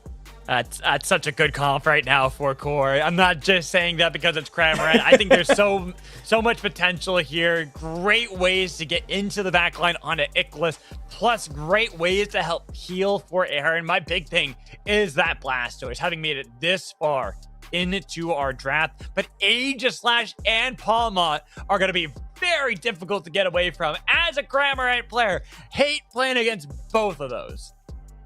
Hey, tell me about it. When you're going into it, I think at the end of the day, it really comes down to survivability here. And I mean, well, it's a bird. Going against a sword, mutated cat, crab of rocks. I don't know. It's going to be a tough one. It's a bird. Birds don't like lightning, and they don't like swords. Both of those are not fun. Yeah. I think humans as well, we don't like swords too, but that could just be me. No, humans love swords. That, we do. It's a difference. Well, when it's on the right side, yeah? You know, when Yeah, it's not exactly. pointing towards me. What we do hate, though, is Pikachu spat at us at the speed of light from that Cramorant, bro. And I tell you what, this is interesting because we've been seeing so many double ranged attacker comps, but now we're seeing these massive all-rounder comps because of it being full fearless here. Right. I mean, nature of the game, right? There's just too many all-rounders that have been like pushed out of this game. You know, let's unite all the all-rivals. Why not? Cyberbullying with banning the Gengar, though. Like, come on, guys. Yeah, they're just being mean to you there, Tano. But they're being kind to me as we get ready for Game 3, tied at 1-all. They're ready to rumble. All right. And on that being said here, remember, teams are swapped. Core is on the purple side, Gear on the orange. That they are. We're going to get an invade from Classics off the go. So is Azalito here. This is interesting. Palmy is a slow rotation in this central area, I'm telling you. And they're going to see if they can take it away, especially if they grab the red buff. That gives them extra slow on an already slow buff Pokemon. Ooh-wee. It's going to be a rough one going into that. I love the invade that's coming through by Kha'Zix. I mean, it's standard jungle invade, as we say. Yeah, and let's see if he can actually pick himself up here. There's a nice start, and already it looks like the thing is going to end it here. There's the Reign of Terror over, but they lost a lot of EXP for that. Let's be real. That was quite the crab roast right there, making sure they got at least some back. But I do like the fact that Kha'Zix's going for it regardless, delaying a lot of potential and a lot of time for both Squirtle and for Charmander now into Charmeleon. But these are two that really need to start farming up, getting those experience levels, because as they fall behind, it just gets worse and worse as the game goes. So especially looking at what gear have drafted. They've got Alcremie already leveled up, and now they've got themselves that Doublade getting a knockout and making sure, wait, no, not Doublade just yet, not even evolved yet, but was able to get a knockout as Honedge. It's all about this Palmot, bro. I'm telling you now, the Supercell Slam's going to give you so many shields. We do have that Honedge online as well for Raiatori. This has worked so well for Gear in the early stages. They've limited that Charmeleon. Finally, Crustle on the stage as well. But Aaron is the biggest threat down here with those basics, getting the boosted and dropping that Hurricane. Tied knockouts across the board there. Going to be feeling pretty good for both sides, but a big winner here. Look at that Cramorant, baby. And all those knockouts. So already has dive, too. This is looking good for Aaron. He's such a happy boy. He just sees his Cramorant here. And of course, we're going to see him get punished right there. Absolutely not punished. Are you kidding me? He's so out of position there. Cascade was able to walk away just fine as Azalito has so much to save here. On the bottom side here, let's see if we can make some headways. Moving into that scoreline is 30-86. Gear putting yourself up on the table here. They did break that T1 so early, though. That's opened up extra experience for Empoleon to grab here, so that's an interesting play. 720's now in the field. We'll be able to take it all on the side of Aegislash. Down here, though, bro, they can't even get a sniff on it on the side of Gear because Cramorant's just going to grab it all in an instant. Brilliant Rock Tomb comes in from Classic, so there's a Supercell Slam from Skull. Looking to see if they can put the pressure on Squirtle. Not easy, though, on the Wartortle, so with that push back. But they are prepared for this Reggie down in the bottom lane. It is a steal. This is massive from Gear, but look at where they're trying to get in. On the side of this Cramorant, they've got the dive, but they can't find it. X attack is used, and that's huge for Gear to take. Aaron's driving back away, trying to keep alive as the Cramorant because the entire team is falling, but that is going to be the Mega Charizard right in the middle of it. Already gets taken down. Double knockout, make it a triple as Cram's gone. It's a quad for Skull. That bud is gone. Yikes, all the same here. It's 128. They double their points here, which is interesting. We don't see Gear super ahead until now, right? Through games, we've seen it. Third game, they've made it happen. It's now in the favor of Gear here, who's looking to see if they can maintain this lead. They have a level 10 on the board here. The rest of the team needs to catch up to the 9 of the Unite moves. But on the other side, Wei's Core has their Unite moves, and so they want to take a fight here. Could actually be the Emperor who's sliding in for a big damage. Let's see if they go about it here. It's going to be Blastoise taking a bunch of damage here as Baru has to back away. All Core have to do here to get themselves back in this game is find these levels. Once they have their Unite moves online, it's a much better team fight for them, especially with Blastoise now being here. They need that Gatling Bolt missile as well, because right now Gear have all the advantage. They're going to cut down this Blastoise, and they are so aggressive with it as well. The one-to-one is not going to work up here. Having that Zip Zap full charge spark, there's a Sovereign Slide coming through from Cascade, but look at the combos you get from Skull, and it's too hard to take them down, because the more they hit you, the better it works. It takes so much. Look at the shielding from that Superstar Slam. There's a Zip, that full charge spark, bro. Close. And if it wasn't for Aaron coming, they'd have found that KO.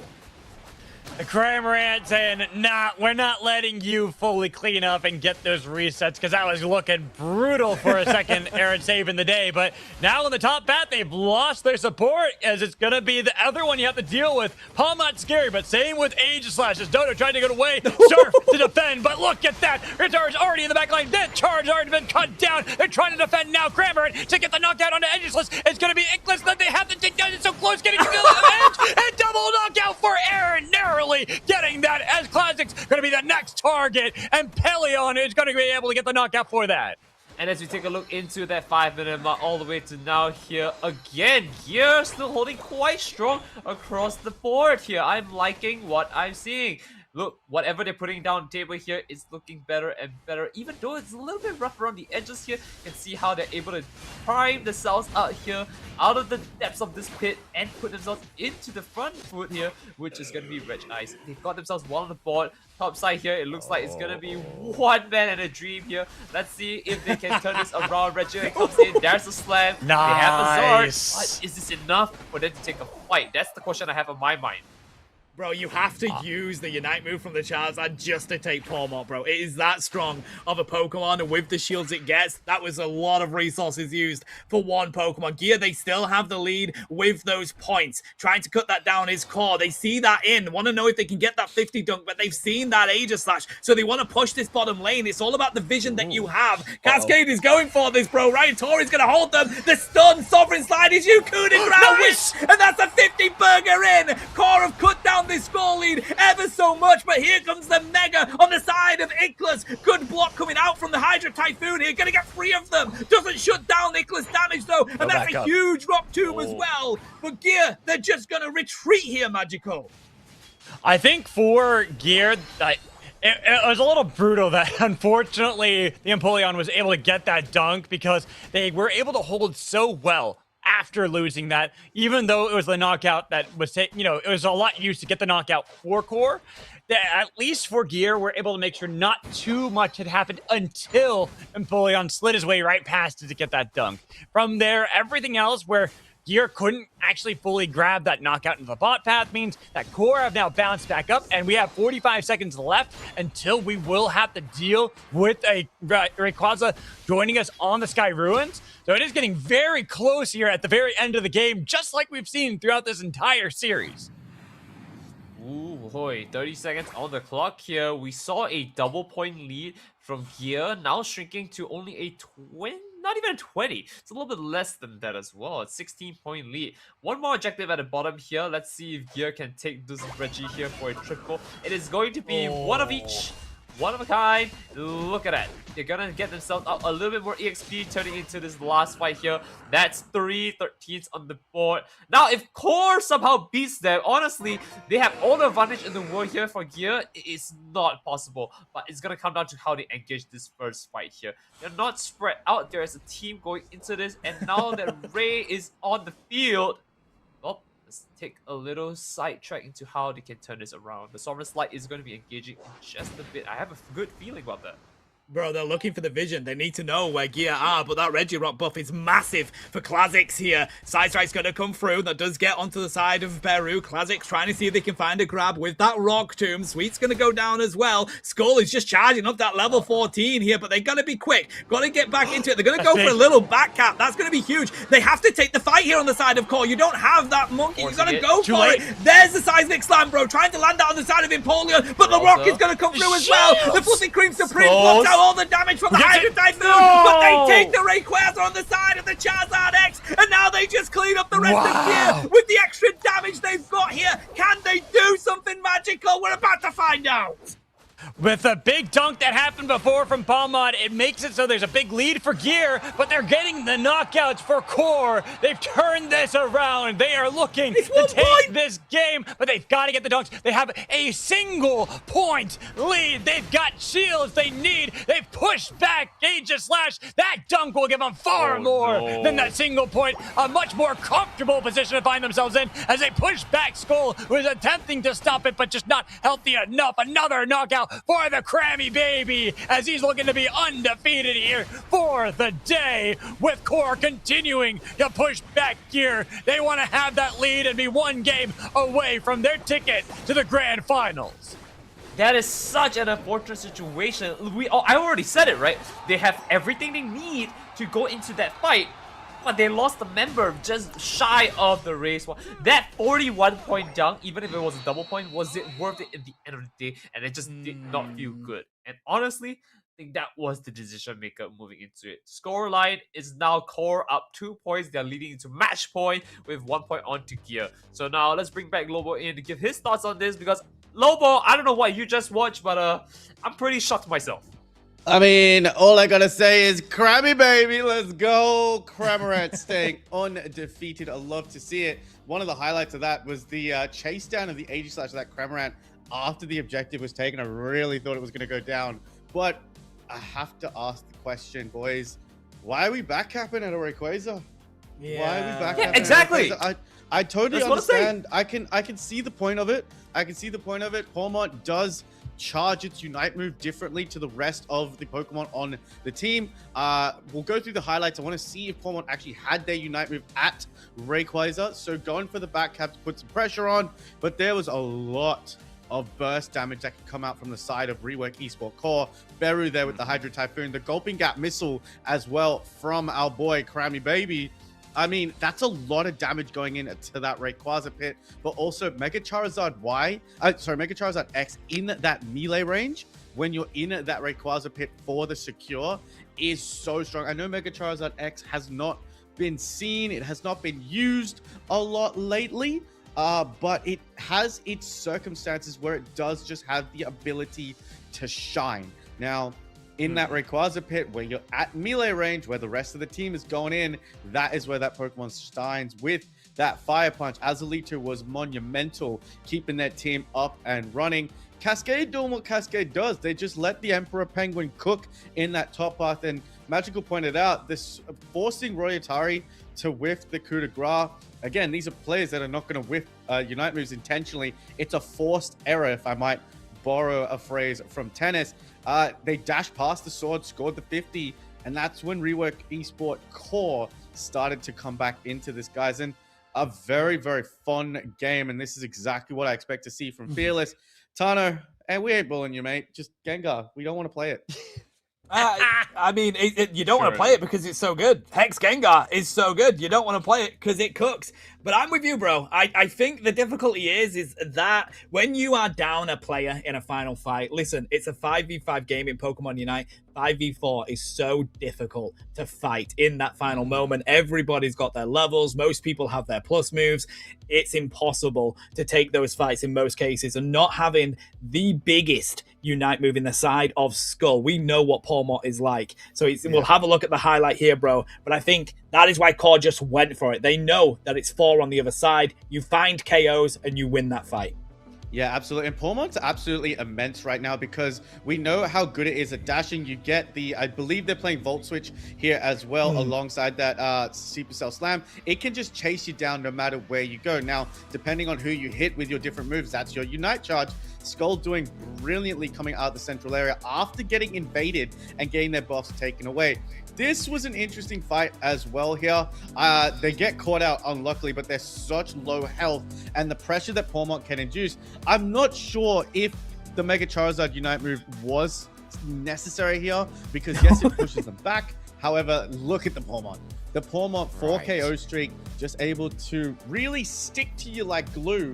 But what it also allows is it allows Skull to get the stacks. But this is what Tano pointed out as well. You require the Mega Charizard Unite move here. It gets 2 KOs here on Palmont, but then I was watching this on the map. Yes, you're looking at the Mewtwo Y.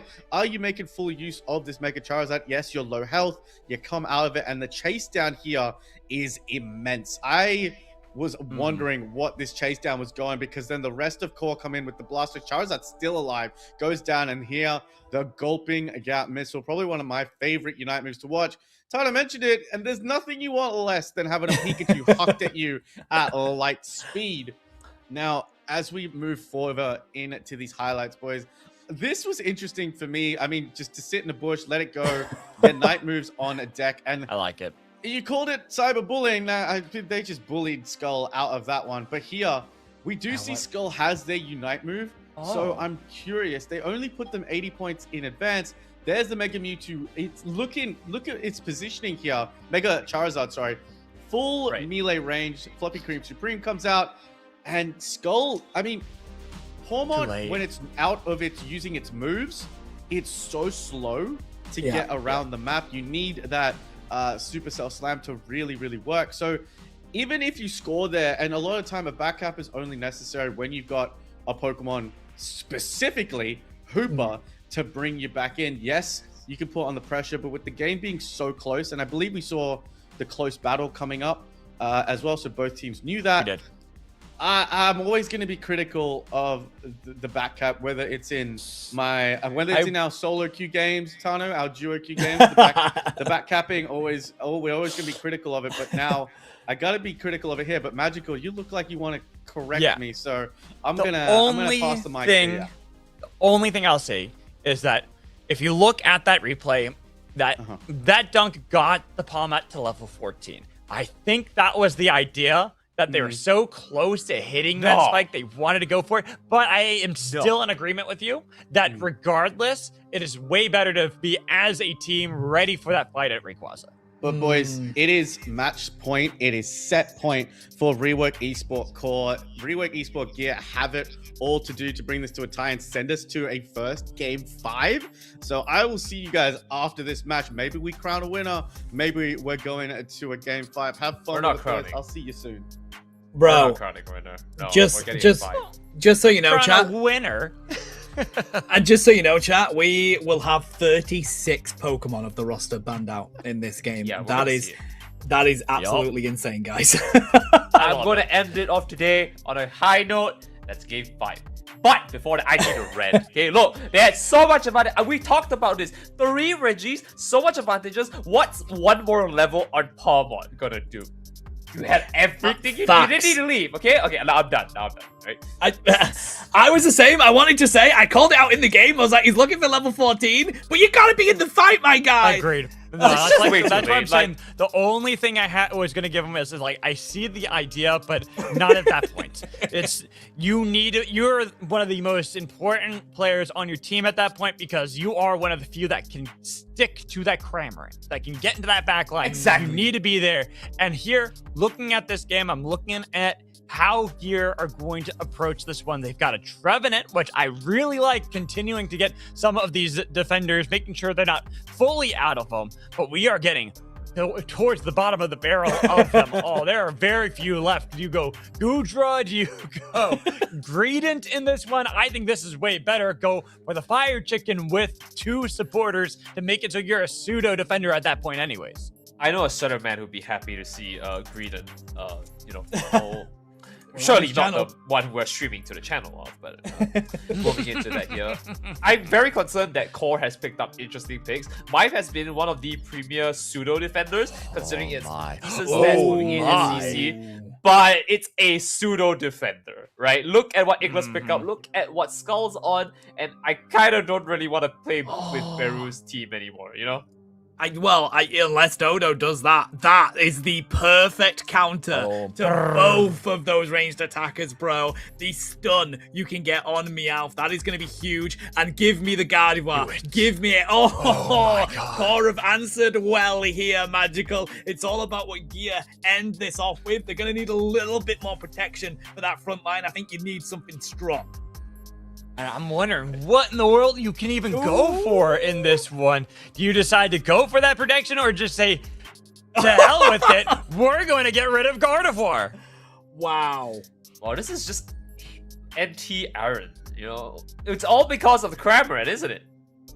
Yeah. The revenge they're sneaking for. Bro, I need this to go to a game 5 because I think that's the only way Gengar's possible because everything else is banned out. Yeah, same. I need this to go to a game 5 so I can see Lucario, right? And then my scoreline will be 2 against Magical. I don't really care about your scoreline. You're sitting behind me.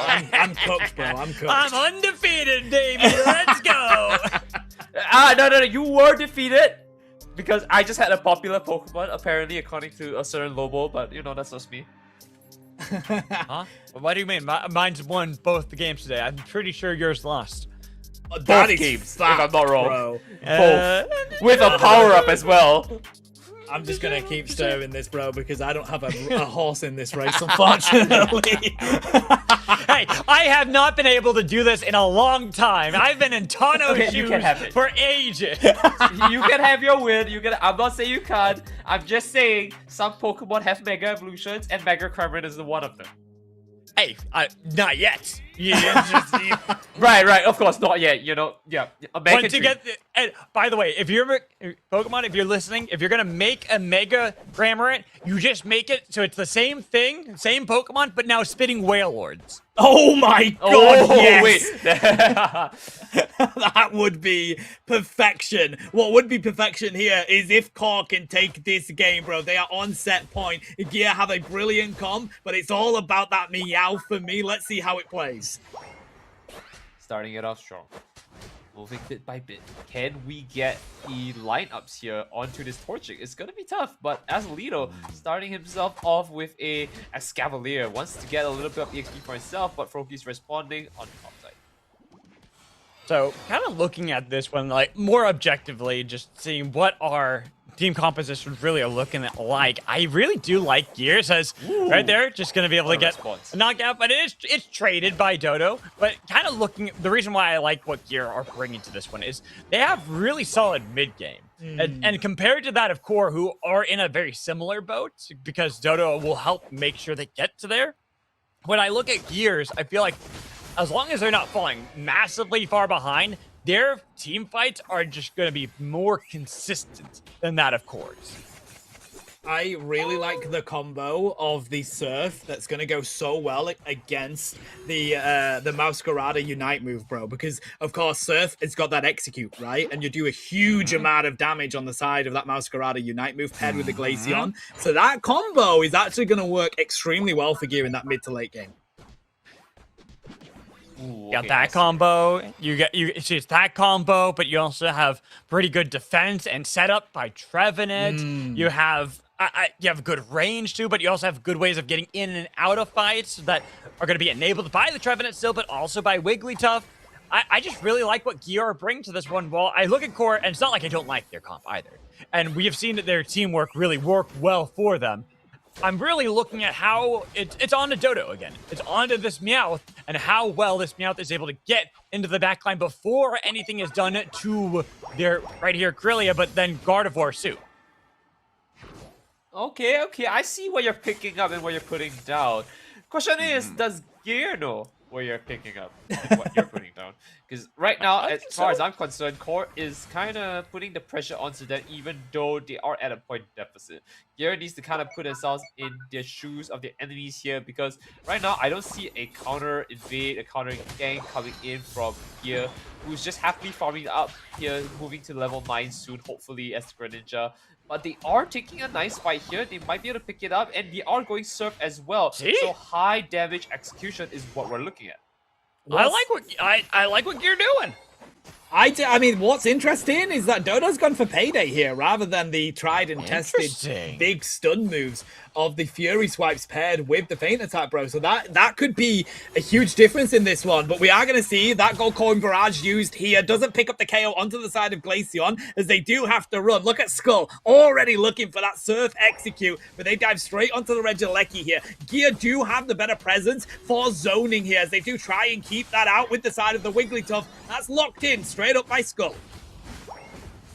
Very interesting to see, and gonna go for that overheat. Almost takes out Ryotari, but Ryotari now, as a Masquerada, debating whether wanting to go for that 1v1 fight continued or not, decides to go away. Well, he looked down bot path that Reggie like he's so close to crashing for gear. No, he's going to be spotted out behind the Masquerade, kind of chasing away with the clone. But this Reggie like he has yet to actually crash. It's a great defense here from Core to make sure they don't actually lose control of that bot pad despite having lost the Lucky. And mind you, that Gear did pick it up, which means they've got a little bit more time to do something on the map here, and they opted to go for the Reggie Rock here, which is a great advantage that they have. So if they move into it here, hopefully they can take better fight. They're starting off here, Ryotari's in this weird spot, who just needs to see if they can find his way in with the team just a bit. There's the start, they're trying to look for it here. Ryotari's Ghost once again, trying to look for anything. You're just gonna wait it out. Skull looking for execute opportunity here, does not find it. It's gonna be tough, and the Fairy Singularity almost picks us out for a double. High pavement though at the meantime, bro. I mean, right now though, classic rework play. They have gone for big scores quickly. 141 to 59. Core have the slight lead on that front, and they are defending their pads well. But it's all about getting these KOs and getting the levels on the side of Gear as they try to come in and find Baru here. Azalito's going to keep them up though. Wannabe Shuriken is going to be used here by Skull just to see if they can get the execute. They do find it, looking for more, but Wonder Wish is there. The fly lands and finds Greninja as Core are finding the KOs they're looking for. Goodbye to Wigglytuff. All they can do on the side of Inklas now is try and connect all these spears, bro. Massive Wadama's going to come on through with a Horn Leech and find that one. But the defense again from Core works a treat so far. Right, and they're going in, back at it again. Another try against that. Ryotari just goes for it. He knows you're not running away. It's payday. And now we look at the bottom side here. Rio Esports Gear just kind of primed up for this Reggie Lecky himself. And once again, I think they might actually get it. The damage is coming through here. The Blaze Gun just took a massive chunk of his HP down, and the Phantom Force is activated. Oh no. A nice engage there to push back Cascade. A Blaziken forced to heal as another Lucky looking to crash. This time going to be a little bit easier when they're able to dive into the Flux Zone. But they actually get the damage to stick. It's been so difficult as they've been pushed back, and Baru try to make sure they can get it. But there goes Mr. Mime. It's answered though. Here's Blaziken. That fire chicken's on fire as he finds the double knockout, defending the bot pad. The tree cannot escort the Lucky into the pad as they're able to thwart Gear and fully control with a quad picked up by Cascade.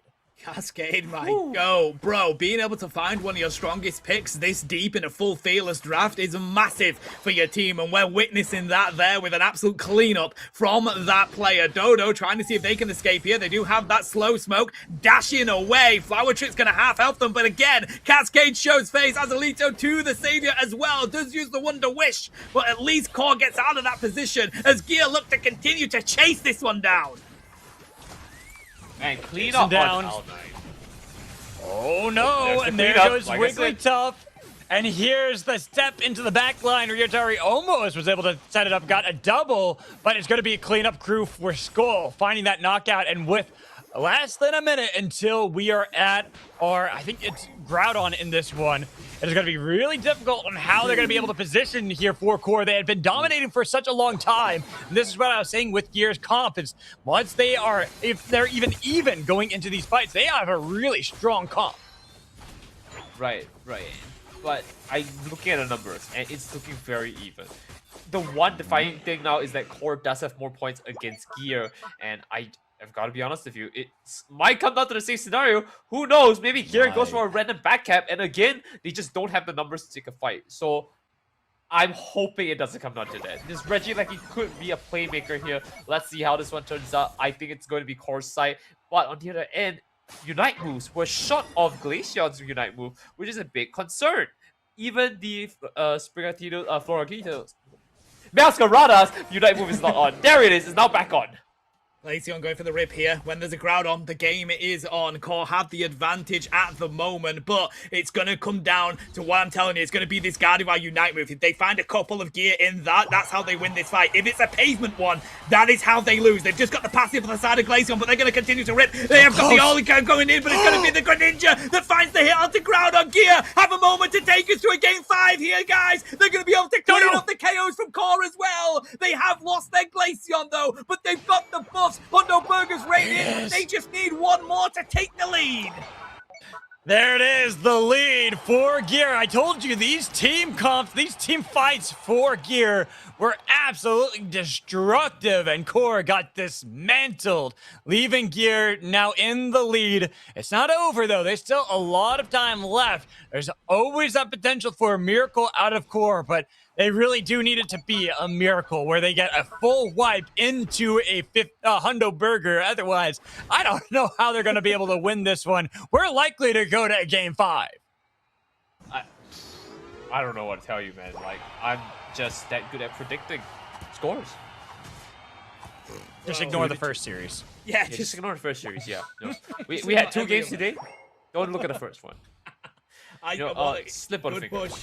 We've got the opportunity though, bro. 30 seconds left. They are needing more than a hundo burger here. Massive fairy singularity though. Huge amount of damage. Can they find the Glaceon though? Because look at the rip coming on through. Tries to get on the back line, but no. Skull's going to come through with the executes. Golden coin barrage isn't going to do anything here. And another hundo burger goes in, boys. Esport Gear take us to a game 5 in this winners final. It's not going to be enough. I don't think the hundo burger landed in actually. We might be not there!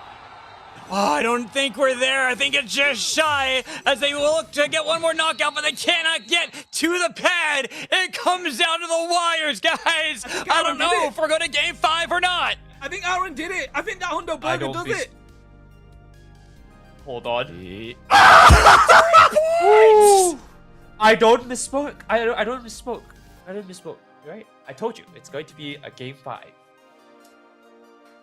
Bro. I told you. I'm not concerned.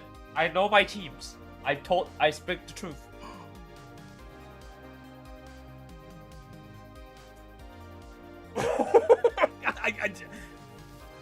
It's okay. You can thank me later. I thought it was over. I thought the Masquerada had it because the hundo burger in the base, but then the push. We saw Ickless just trying to cut them through, but oh my god, Aaron comes in clutch. They are so lucky that there weren't more points scored in that T2. Whoa! It was on 6. Sorry, you're so lucky. What? Sorry. What? Sorry. For Gear. Gear? Like, Yeah. I trust the Gear. Well, bro, it was on 6 points. Anything else that was put in that goal, that hundo burger doesn't go in. No. That's what I'm saying. I trusted my team. I made my choice. Gear was in my heart, and they have my support. I don't know about you, but we're going to a game 5, boys. Lobo, bro, you're here with us, my guy. I know we're all having a crisis. What? Completely diabolical by our production to bring us back whilst we're both incredibly stunned. I brought us back and we're just all of us hands over mouths trying to figure out what happened. 3 points. 3 points between these two. I don't even know what to say. I mean, 2-2, game 5, winner goes on to the grand finals. Wow. I mean, I guess the only thing I can do is just talk over these highlights. Shivam, show us the highlights because, bro, my mind has just gone blank. I can't remember any of the last 10 minutes. Shows the damage. Oh, yeah, show us the damage. I do need to see this too. Wow. Okay, so let's talk about it. Let's talk about Aaron beautifully with the 70k and 25k taken with a Meowscarada and a Greninja piloted by Skull hunting you down. Dodo and Cascade did brilliantly as well, 71 and 74. Dodo nearly taking, I think, almost 3 shields before they finally got cut down by Skull towards the end of that. Ickless with the 93k dealt as well. Also taking the Glaceon away from Dodo is absolutely criminal. Behavior, but I thought that was it. Quasing's putting in an absolute showing, as was Beach. We're running out of defenders, boys. We're running out of defenders. We got Goodra and Greedent. I hope we get to see Goodra. I hope they. I mean, these are the EU boys I've been talking about. We've been like, hey, let's go for tank Delmise. So I want to see it. I hope we don't see Tano's Gengar because I want him to lose. I'm already. I've already lost, bro. No, but here's the thing. I want Tano to lose, but I don't want Nitero to win. So all my points are on magical here, and we're both we're both cram enjoyers. And I beat Tano on predictions yesterday, so we'll just take that into consideration. But a lot of really nice play between these two teams. Skull on this Greninja was wonderful. The Sings are doing bits right now. The Wigglytuff takes so long, but again, never, ever count Cascade out when they're playing an all-rounder, which is, I want to say 95% of the time. But right now, I mean, they sing onto Cascade here and just get decimated by these Icicle Spears. I do think Spears was a better choice here, considering the amount of movement that Core has on their team when it comes to Meowth, when it comes to Blaziken, also the tankiness of Mr. Mime and Clefable. But it comes down to this fight right now. Look at the positioning, look at everything go. Skull's hitting it, Glaceon's hitting it, they've got the stacks up, and as long as they get onto that mine, it's a tricky one. It comes down to this final flip here coming through. Glacial Stage gets set, and again, I always think you back this Blaziken there for the secure, but look at what's hitting it. The Glacial Stage is set onto the Groudon, so damage over time. The Icicle Spears are going on, and there is the Water Burst Shuriken. But I want to look at Groudon's health. It's the after damage, bro. It's the after damage of the Water Burst Shuriken. It hits, it does the damage, and then it explodes. But Dodo does a really brilliant job here. The Gold Coin Barrage here onto the Glaceon and then onto Ryotaro on the Masquerada. They then chase down the Wigglytuff after that. And this is it here. So the push here, let's watch. Beach misses the Horn Leech. The Glaceon's going to shred down, but the healing, the Moonlight healing coming out from I do believe it's Azlito. Everything's so confusing right now, but Skull with the Surf reset is monumental. Mime going down there is crucial. Glaceon here. So again, okay, pause it. Can we pause it there? Can we pause it right there? Could we possibly pause it right there and just go back just a tiny little bit to when they're both scoring? So right here. If we could stop it right here. We've got the 42. We've got the 42 and we've got the 50 going in. We just witnessed a 3-point difference. Those big Eos energies behind you are worth 5 apiece. If there is a second taken, and this is where I'm not saying go and pick up the points, because look at Meowscarada. Yeah, that I was about to say. Meowscarada's on that pad. Can we just go a little bit further back, Shivam, in slow motion? Because I just want to see if there's a point here where any of those points can be picked up. So but you can't have more than 45 though, because you'll break it. But see, here's the thing. So, and now if we just play this in slow-mo after the Glaceon gets KO'd. This is so cool, by the way. Bit too far back. Yeah. Back in reverse. And now we go through. So Beru goes down.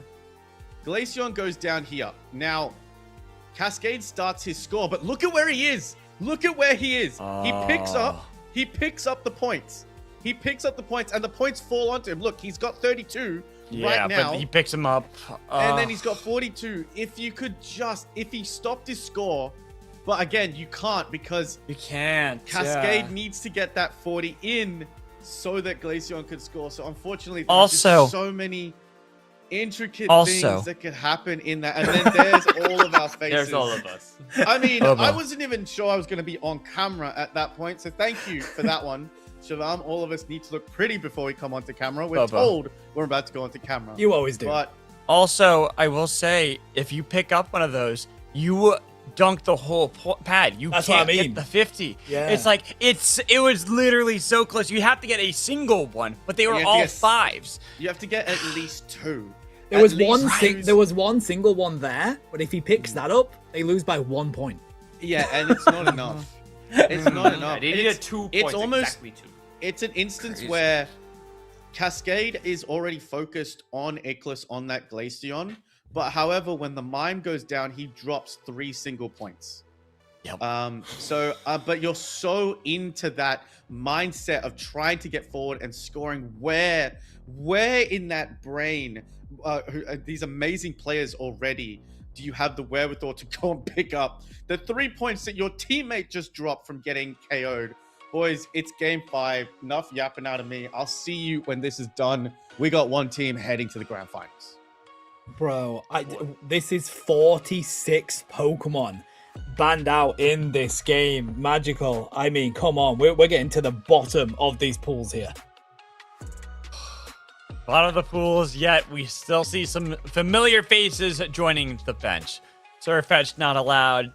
Sarina not given over either. Expecting to see that Mega Charizard Y. Oh, just to put some salt in the wound. Oh my god. Lucario getting banned here as we have Mega Charizard Y and our final ban for Core.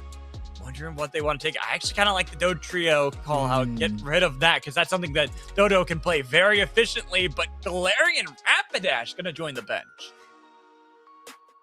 Right. It's gotta be. In. Whatever. Yeah, sure. But I'm so glad to be on the bench with you as well, all of you. Yeah, we'll join the bench of bans because we're not allowed in there. But we're gonna finally see an absolute bait coming for Kha'Zix. So you're welcome for that.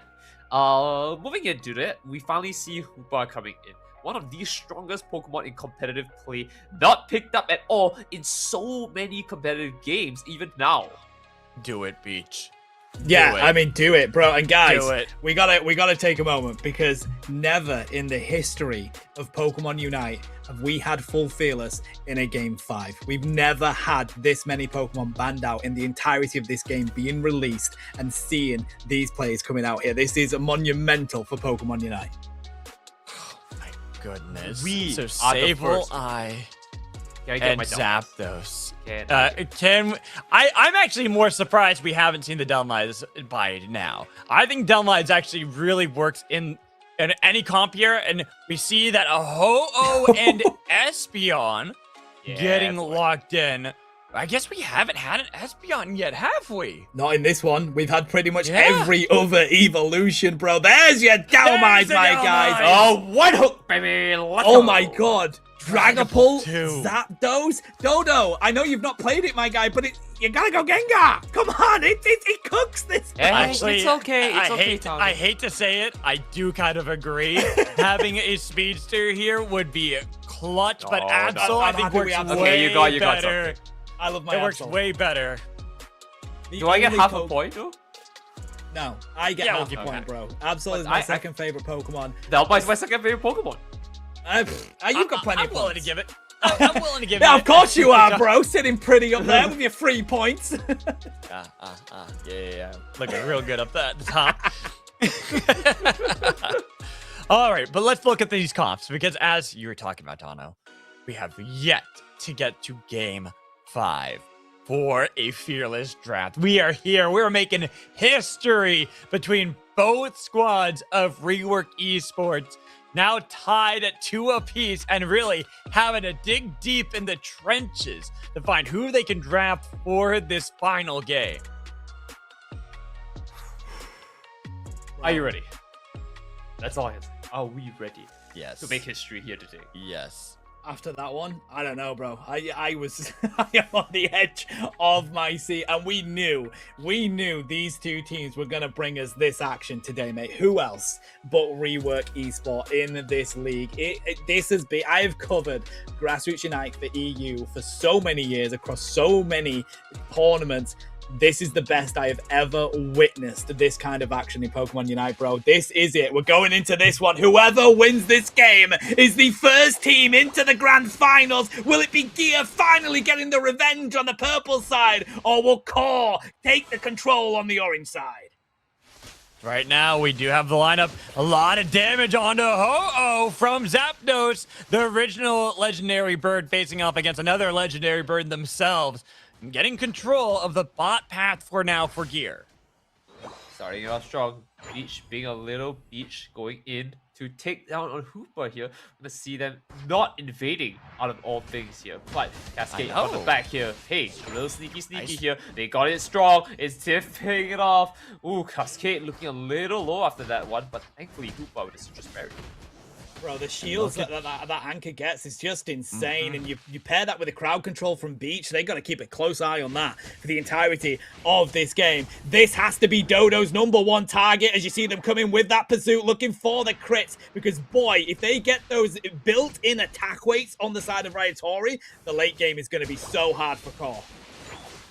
Looking as Classics in the bot path, at least forcing out some eject buttons, but we look top path, and it is Dodo back to port base, gonna port back there, be relatively safe, having gotten that Hoopa to open up the portal. But now it is a pretty aggressive play here from Gear, constantly looking for this. I'm surprised that Beach has yet to actually try to dunk any of these in. Going for a re-engage onto Cascade. They are going to be able to take it. Skull taken down by an auto out of Azalito, while Cascade has shown back up. Will get a lot of damage on a Beach who barely gets back to pad to grab those berries and get out alive. Already, that's a great start moving in here. Looks like they're gonna have to take a little bit of a back seat, but otherwise it is still manageable all the same. Looking a little low here from Beach. I don't think he... What a shame.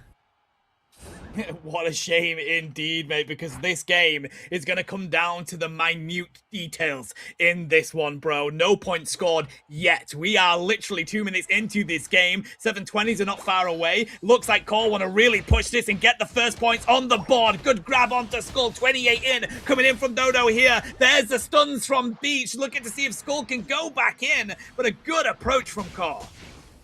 Right, and as right you take now, a look at... Oh, yes, right now. Oh, sorry, I was looking at this potential top bad play, and it's a nice knockout onto Delmise from Core, making sure they're getting pretty good control as the Regis are about to spawn, and we're seeing that it's relatively close at the moment between both sides going into this final game. I am really curious because there's already the group up for Core towards the top pad. They're getting control over Regirock, while Delmise is going to be a little bit late to try to fight back. And same with Beach, they're far under-leveled here. They've called Ickless into the top path. They got the whole squad here ready, as they already had knocked out the Hoopa, trying to see what they could do against Dodo, who dashes back, already getting rid of the Sableye, but it's going to be secure. It's secured by Dodo. While they lose Buzzful for it, they at least get the objective. Lots of damage piled onto Espeon, who narrowly avoids death, but Dodo cannot stop the pad from getting crashed back on bottom, as they have Baru burning back onto Dragapult. Lots of damage back and forth. The double knockout for Core's comp as they chase away Gear from the top path. Gear is looking to be in the back foot of this here, even though they are a little bit ahead in terms of points. I'm not sure if that's what you want to say at the 4-minute mark, or even see at the 4-minute mark here. Ho-Oh continues onslaught is going to be a danger and a menace to Lapras here, who just has no way out of the fight at the moment here, aside from taking a Citrus Berry. And right now, remember, this is match point. 2-2 right now, and Gear is hoping to look up at the skies here of Grand Final, sitting pretty, but I'm not seeing an answer from them right away. It's gonna come down to whether Yurtari can get the stacks out early here. The one who comes in here, no pickups. It's gonna start slow, and on the bottom side here, we're gonna see Regieleki take a swing at it from Yurtari. Take a swing at it indeed. It's all about the damage that Dragapult can drop down. They're going to take that Regieleki. Can they break through Baru, though, on the side of this Ho-Ho? They're going to get the defense in. I like the zoning from Daru. Either try and get the damage onto the Lecky. In the top side, though, Core are going to try and counter lane, and that's what you got to do in these close games. Diving in is going to be this Dragapult again on the back of this Delmise, and that Wombo combo is working a treat for Gear here, Magical. And look at all that Eos energy that was laying about. They're going to stack that down to the bot path. They should be able to destroy that with that help of Delmise. A huge lead now for Gear going into this final game as they chase away Buzzwole. Cascade, though, is ready to fight, dragging back in Ickless to make sure they knock out the legendary bird. Zapdos gone, while a Regis has already spawned, and it looks like Core, they want to try to take that the best they can. They've only got to worry about this Lapras, who's doing their best to try to delay the inevitable, but Espeon securing Regis. The rest of Gear are on their way. Oh. Alright, bit by bit here, it looks like our little anchor boy is gonna see if he can find his mark for one. It's a clean shot across here. Saber Eye giving him a little advantage here. The Psychic Solar lock them away here as Ho-Oh flies into the clear as the Rays also go unbound. The damage is being dealt here. They're coming in for it here. It looks like Skull has an opportunity to just wait it out here, but with the help of Zapdos here, there's the one hook. There's no link up onto that here. I guess this means disengage. 4 minutes now on the clock here. The score line for Gear suddenly shot up to the moon here, and I do believe Gear stocks are rising while the core is kind of sitting behind a little bit. Difficulty is when you've got Beach on this Sableye, you know Gear are going to be in the lead with scores. So Core, they know what they got to do is they got to keep in that score range, but get these levels and win the team fights, bro. They find Delmise. That's a huge pick as they try and push the score as a team. Dragapult was spotted. They zone it out, allow the 40 dunk in. This is smart play from Core, knowing Sableye is going to score for the entirety of this game. That's the big thing right now, where you always have to worry when a Sableye is on the other side, is suddenly having those back caps, the best mon at looking for the back caps, even when objectives are up. And that's really what won Gear that top play in the first place, where they had lost the Regice. They were able to defend the top pad, but having Beach take away that top pad from Core and then turning it around to make sure they can lock down the entirety of Core as they try to escape, it just enabled Gear to have quite the large lead going into only 45 seconds till that final stretch. Ooh, but here's the problem though. Speedsters leveling up fast. Absol is on 14. Can they match this Absol now? Is going to be a big problem. But on the top side here, it is going to be a Reggie steal of all things here. There is a dream, and I vision it very well here. It might be only 4 AM my time here, but this team might be sleeping with the Fishers once they're done with that. Core has to find a way out of this here, and it's going to be first shrinking the score lead. Right now, the score lead is slightly shrunk to the 60-point under mark here, and 10 seconds on the clock as we move into Kyogre. 58 points separate these teams. Gear on the verge of being able to get revenge on Core. When there's a Kyogre, the game is not over. Half elf on the side of Azalito has to go grab that Citrus Berry. Look at the flank coming in from Dodo here, trying to get onto the side of that Zapdos. They have to do if they want to win this fight. Ho-Oh with a lot of damage on them already. The side beam will spread that stun across, but Classics has passive gone right now. Ho-Oh has pulled them all the way into the central area here. Core have to capitalize on this and find a pick, bro, but the patience coming out from Gear is on point. They know they have the lead and they're waiting. It's going to be the engage. The hoops have been unbound. They've got to be careful. Who do they knock out first? They got Ho-Oh! No rekindling flame for them. Now with a return, they got a lot of damage. They're able to get a double knockout for the Dragon Bolt. Who's been all away? They're getting so much damage. Oh my God! Down. They got rid of the Dragon Bolt. The Meteor Beach is gone, and now Core, they can look for Kyogre. They still have their carry. Aaron's still alive, and not enough time is left on the clock for them to get back in. Gear cannot defend the Kyogre. It is now over as Core have got themselves the objective. Now, it's not over just yet. The teams are still lined up, ready to go. They've respawned here until it comes down to the wire where they can make this happen. They're starting out strong with a great scout coming in from Beach here, who knows where they are. But the question is, 4 on top here, do you invest everyone to block out and then take 100?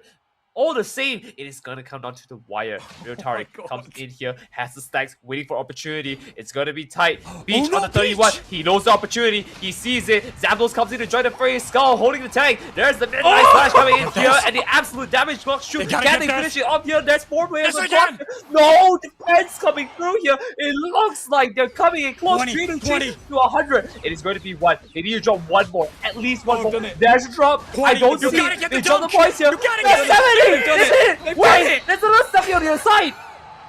No, they've done it, bro. Well. The Hundo they got it. was too they got much. it.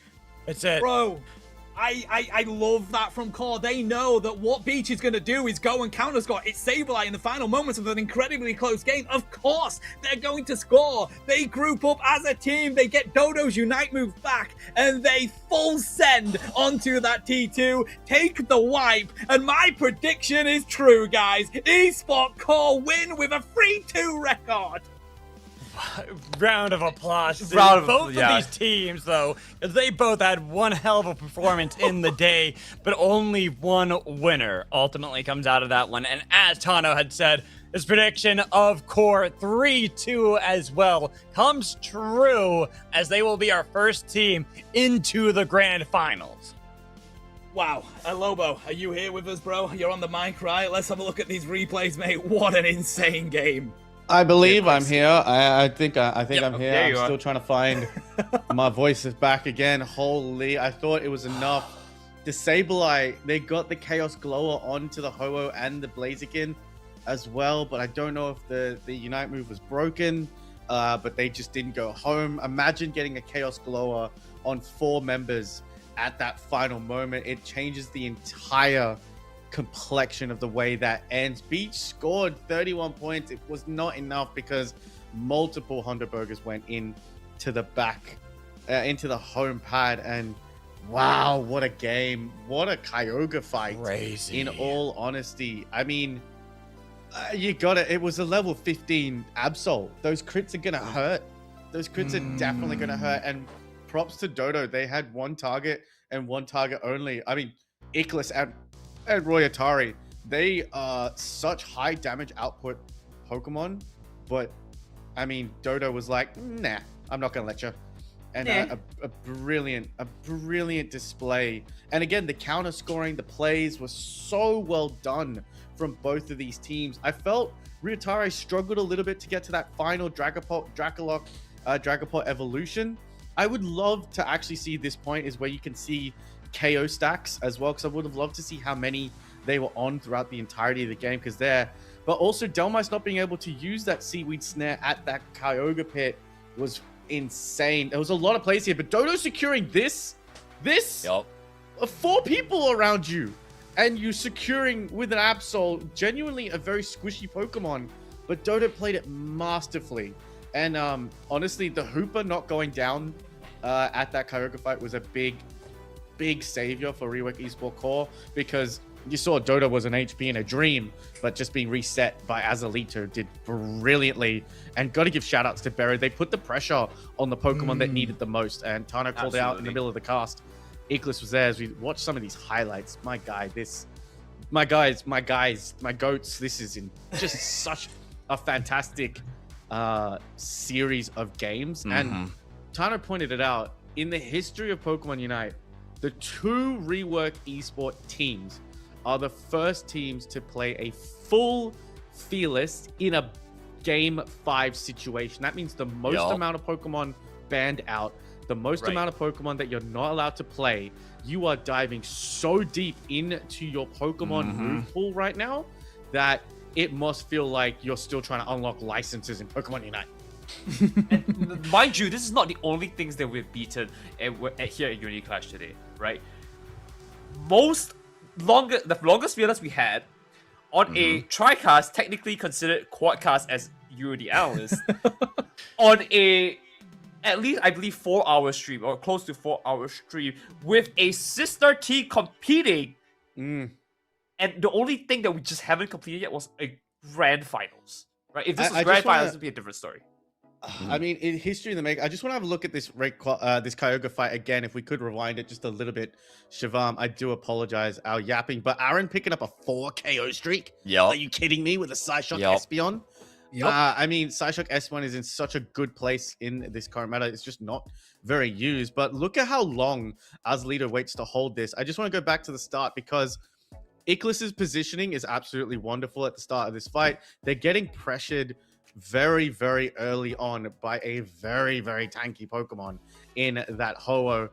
The Side Beam, Tano, how many times have we talked about it? Side Beam over Future Sight is so good. It's so good. But let's have a look, boys, before we end up at these playoffs. I mean, Rework Esport Gear yesterday, 3-1ing Supernova. Rework Esport Core, 3-0ing Phantom Forces to set up this monumental winners final. You guys watched it today. The 3-0 from Supernova, brilliant. Absolute cinema. And then the 3-2 to send Rework Esport Core into the grand finals. April 18th is going to be massive. Supernova. Wait for it. to play spoilers right now. I mean, we've seen these two teams go up against each other. Give us Supernova because they want the salty run back. But mate, Gear's not going to let it happen. It's going to be. I predict right now, if I'm not doing the cast or whatever, Game 5. Put it on the channel. Put it as a redeem. I think that is going to a Game 5. Yeah, I mean, Supernova are playing the best that they've ever played. Yeah, we saw them today. They have done it before. Gear are not undefeated against teams like Supernova, but they will want that revenge. That is going to be it from us, chat. Unfortunately, we have ran out of time. There's a lot more we wanted to get through, but it was a 5-game full Fearless. What can we do when all that time gets used? So we do want to say a huge amount of thank yous to all the amazing people that have been working behind the scenes today. A huge thank you to Rosander. We want to tell Bina to hopefully feel better because she was unfortunately unwell, so not able to make it here today. And of course, the incredible legend that is Shivam working all behind the scenes. I want to give a huge thank you to the legends that are Nightera and Magical on the mic with me as well. And we've got to give a special shout out to Lobo. Man wasn't even aware he was going to be on cast today. Came into chat to say hello, and then all of a sudden he's doing analysis for us. So a huge thank you to all of you being here as well as we say goodbye. Any final words from you? We'll start with you, Nightera. Oh, thank you. I mean, definitely one of the only things you ever see in Unity Clash. It is, of course, the tri-class between the Nightera performer, me, Tano, and Magica. And I'm so happy to have brought in Lobo along for the right now. We'll figure out a name one day, but it is an honor here. Whether or not this happens in April 18th, mark that date down. It is going to be a hell of a ride moving into this. This is going to be one of the game changers, the history makers of Pokemon Unite in the EU region. Maybe even the world. Will be the world. Lobo, final words from you, bro. I mean, obviously, I'll always be ready to come in and cast with you absolute legends. It's an absolute pleasure. Don't know what I was hearing with the Psyduck impersonations, but I absolutely loved it. Stay ready. I mean, Fearless is so new, but something that has been so universally loved so very quickly.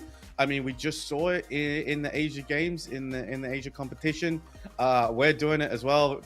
Shivam obviously decided that this was going to happen based on the fact that, you know, feedback was there from players and everything else like that. And to have the guts and to have the absolute, I want to say, cojones to move forward and put this into full Fearless as well as best of 5s. We've seen history with Pokemon Unite, and I absolutely I love it. And I'm so very glad that even at last minute I got to be a part of it. So it was fantastic. I love casting with you boys. I love chatting with you boys. It's always a good time. I mean, shout out for Teeps for, you know, wanting the full Fearless. It was Teeps that suggested it. Huge shout out to that legend. Magical, any final words from you, matey? Primer it, baby! Let's go! Oh, yeah. Scoreline is 2-1-0. Hey, wait. I got a point for Delmice. And I got a point we'll add for you in the Tamarack, next one. Don't worry about it. I'm on 2 as well. I'm on 2. Just saying. Right. Just saying.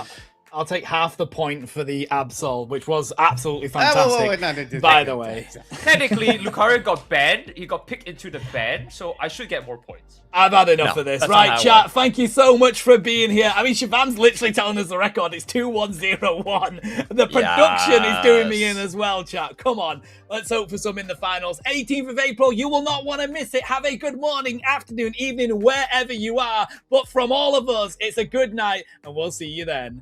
Bye.